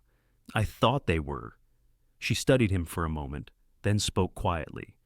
You once said everyone has a price. He met her eyes. Do you still believe that? The question landed like a stone dropped into still water, ripples spreading, silent and deep. He looked down, his reflection faint in the black screen of the monitor. Once upon a time, he said slowly, I did. I thought it was realistic that principles were luxuries for people who could afford them. And now, he said, I'm not sure whether I stopped believing it, or whether I'm just afraid to be tested again. Clara came closer, her voice softer now. You are being tested, Richard, right now. He laughed quietly, without humor. And I'm failing? She shook her head. Not yet. Failing would be saying yes without asking what it costs. He looked up at her. You think I'd sell everything we've built? I think you're tempted, she said simply. Because you're human. He sighed, leaning forward, elbows on his desk. Do you have any idea what 28 million could do? We could fund 10 new projects, hire more people, expand across the country. Clara sat across from him, calm but firm. And how many families would North Point displace in the process? How many promises would get rewritten in the fine print? Richard said nothing. You built this company to prove that progress could be ethical. She continued. Don't hand it to the very people we started fighting against. He rubbed a hand over his face. You make it sound so simple. It's not simple, she said softly. It's right. The office grew quiet again. Outside, the sound of children's laughter filtered through the open window, the same laughter that had filled Maple Hollow 6 months ago. Richard turned his chair toward the window, listening. He remembered the first day he met Mrs. Callahan. Her words echoed now. He built these walls with his hands. He thought of his father, standing in that old workshop, saying, build something no one can take away. He thought of Clara, standing beside him in the rain, whispering, make sure what we're building lasts. He rose from his chair, the decision forming not in his mind, but in his chest. He looked at the email again one last time, then clicked delete. The message disappeared, just like that. Clara watched him, eyes shining with quiet pride. Was that the official response she asked? That was the only one they deserve. He smiled, not the smug grin of the old Richard Vale, but the calm smile of a man who finally understood enough to walk away. They'll call again, she warned. Let them, he said. They can't buy what we're building. He moved to the window, watching the workers across the street paint another mural. Bright blues, reds, yellows, life blooming on concrete. He spoke without turning. You know, it's funny. When I was at the top, surrounded by wealth, I thought that was freedom. And now, he looked back at her, eyes soft but clear. Now I know freedom is saying no.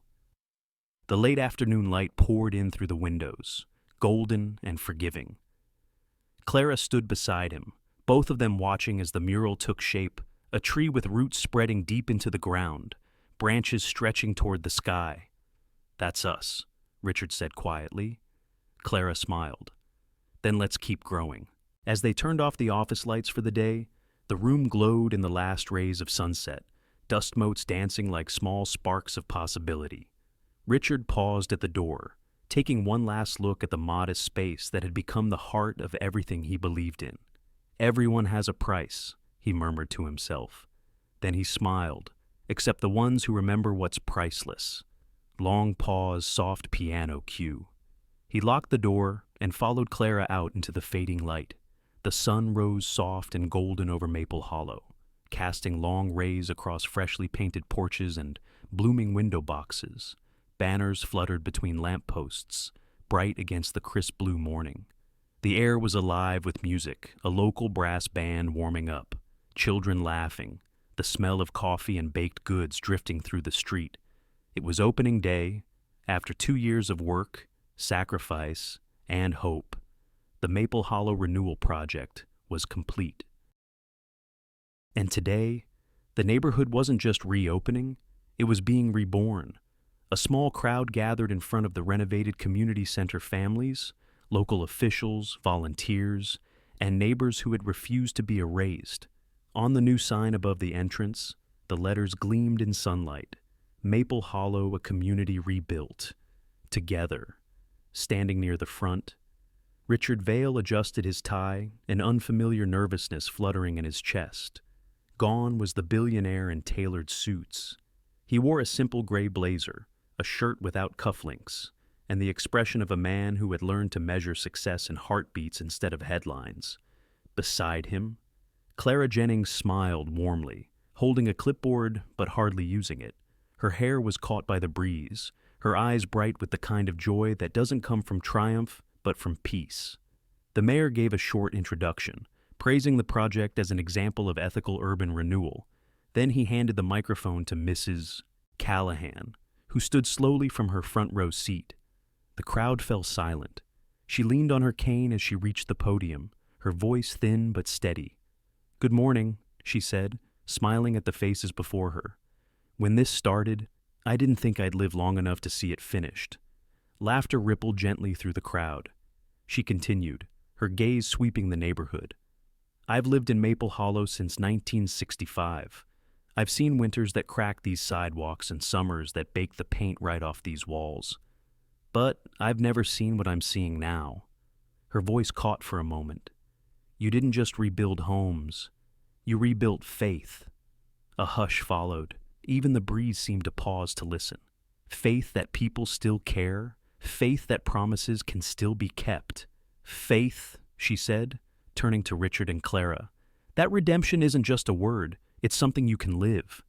The crowd erupted into applause, long and heartfelt. Richard felt a lump rise in his throat. He hadn't expected to cry, but he did. When the clapping faded, Clara leaned toward him with a gentle smile. "She's talking about you. You know." He shook his head. "She's talking about us." "Maybe," she said softly. "But you're the one who listened." He looked at her, then really looked and thought about everything it had taken to reach this day. Every argument, every sleepless night, every loss that had turned into a lesson.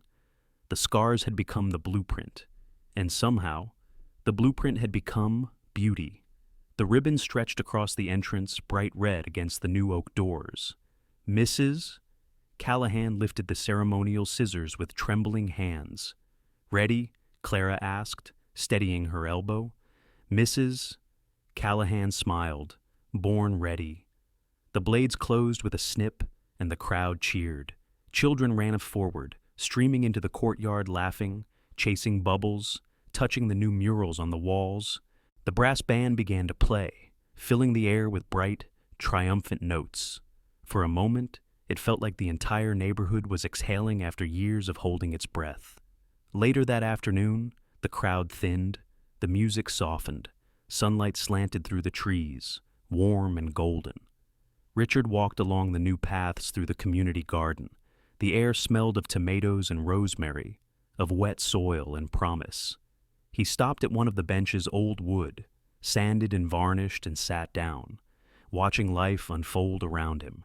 A group of teenagers was helping younger kids plant flowers in raised beds, and among them he saw a familiar face, Eli, Clara's son. The boy had grown taller, his hair longer, but the spark in his eyes was the same. He waved when he saw Richard. "Hey, Mr. Vale." "Hey yourself," Richard said, smiling. "Looks like you're in charge now." Eli shrugged modestly. "Just helping out." "Mom says if I want to design things someday, I should start by getting my hands dirty." Richard chuckled. "Smart woman? Your mom?" Eli grinned. "Yeah. Don't tell her I said that, though." They both laughed, the easy kind of laughter that comes from shared purpose. A few minutes later, Clara joined them, wiping paint from her fingers. "You two look suspiciously comfortable," she teased. "Just admiring the view," Richard said. She sat beside him on the bench. "It's something, isn't it?" "It's everything," he said quietly. They watched the garden together, the kids, the families, the sound of life reborn. In the distance, Mrs. Callahan chatted with city volunteers, her laughter carrying like music. For a long while, no one spoke. They didn't need to. As the sun began to sink, the sky turned the color of honey and copper. The neighborhood glowed under its light buildings, once faded, now radiant, like they'd been waiting all along to be seen again. Richard turned to Clara, his voice low. "You ever think about how different things could have been if I'd said yes to that offer?" She looked at him. "You wouldn't have been here, and neither would this." He nodded slowly. "Then I'm glad I didn't. You finally learned the difference between value and worth," she said gently. He smiled. "You taught me that." A light breeze stirred the air. Children ran past them, laughing, the sound echoing down the new streets. Clara glanced toward Eli, who was helping a little girl tie her shoelaces near the garden steps. "You know," she said softly, "he wants to study architecture. He says he wants to design places that make people feel safe." Richard's smile deepened. "Then he's already doing it." As dusk fell, lanterns lit the courtyard, small glowing orbs strung between trees. Neighbors gathered under them, sharing stories, food, and the kind of easy laughter that had been missing for too long. Richard stood, hands in his pockets, watching it all, the life, the warmth, the proof that second chances were real. Clara stepped beside him. "So," she said, "does it feel like enough?" He looked around at the laughter, the lights, the walls that held more than brick and paint. "It feels like everything I ever wanted," he said. "I just didn't know how to name it." She smiled softly. "You found it?" He nodded. "No," he said, glancing at her. "We did." Long pause, soft instrumental fade. Evening settled slowly over Maple Hollow, bathing the neighborhood in gold and rose. The sun hung low, touching every window, every leaf, every wall with light as though blessing what had been rebuilt. Children's laughter echoed in the distance. Music drifted softly from the community center, an old jazz tune played by a local quartet.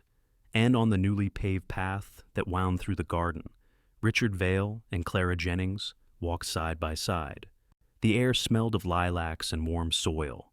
The world felt still, almost sacred. Richard carried no briefcase now, no suit jacket, just rolled up sleeves and calm eyes, the look of a man who had finally made peace with himself. Clara, walking beside him, held her shoes in one hand, letting her feet touch the cool stone path. They didn't speak for a while. They didn't need to.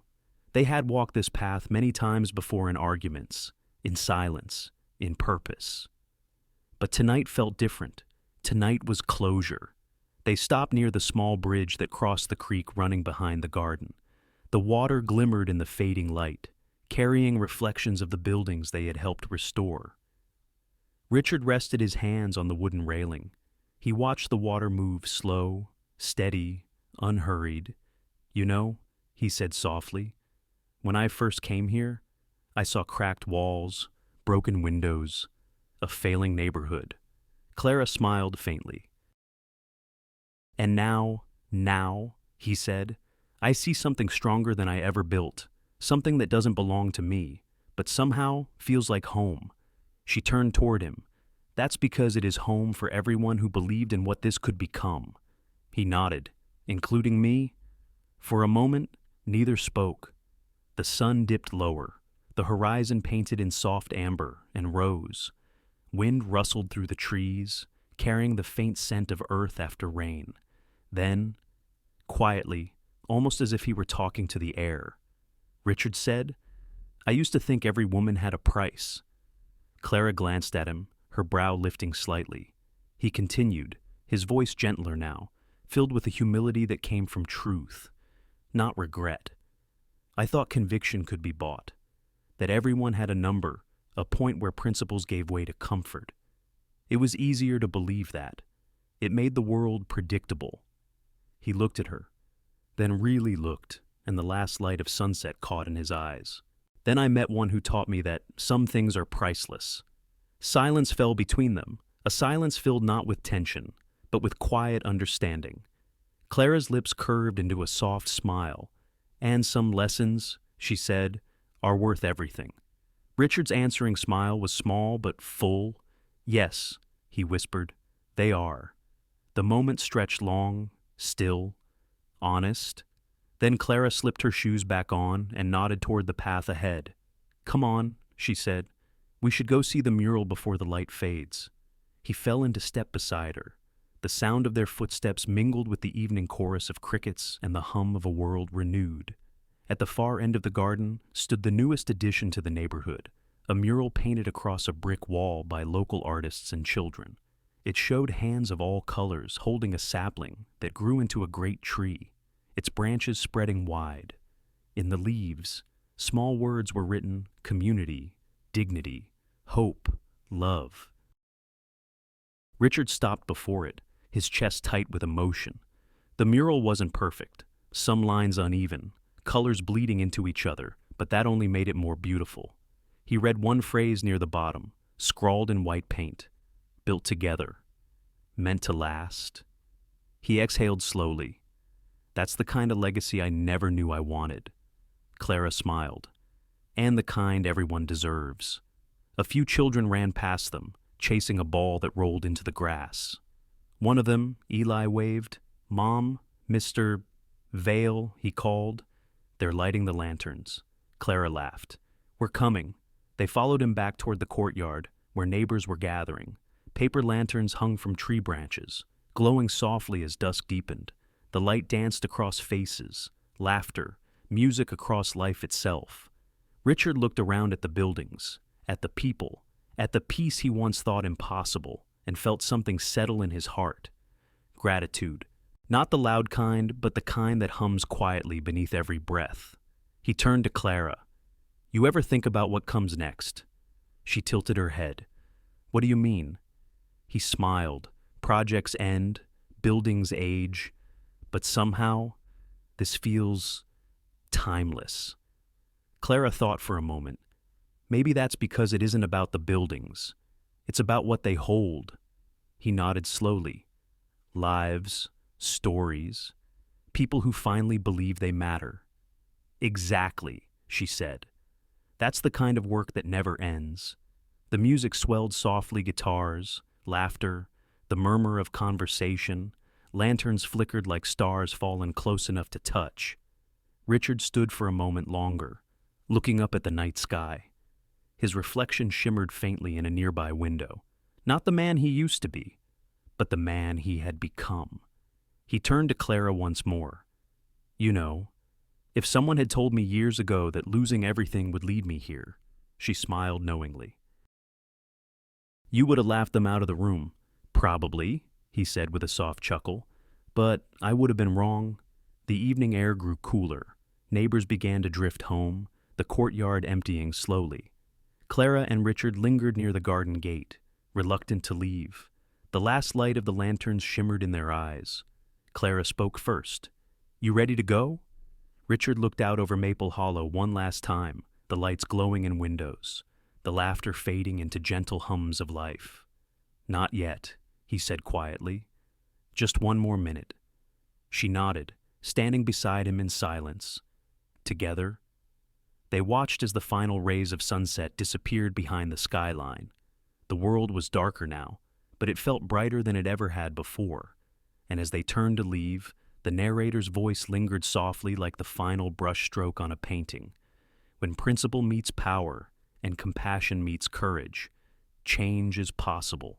Because in every heart willing to listen, even one hardened by success, there's room for redemption, for renewal, and for love that asks for nothing in return.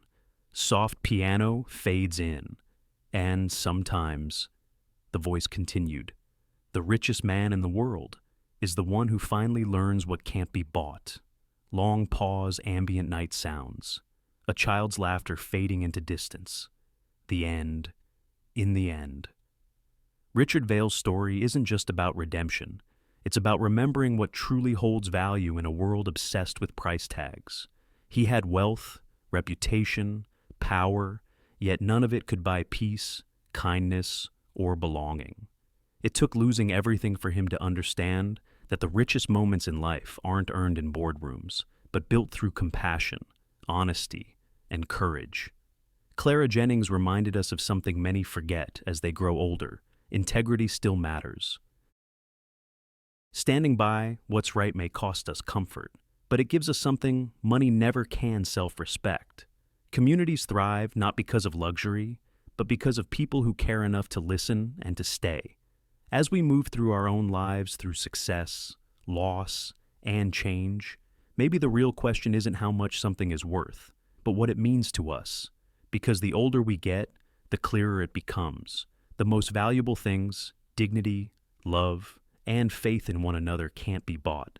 They must be lived, shared, and protected. Thank you, dear friends, for spending your time with Shining Stories today. If this story touched your heart, reminded you of something real or someone you love, please take a moment to like, share, and subscribe to our channel. Every click helps these stories reach more hearts and keep the light of compassion alive. Because together, we're not just listening to stories, we're keeping hope shining.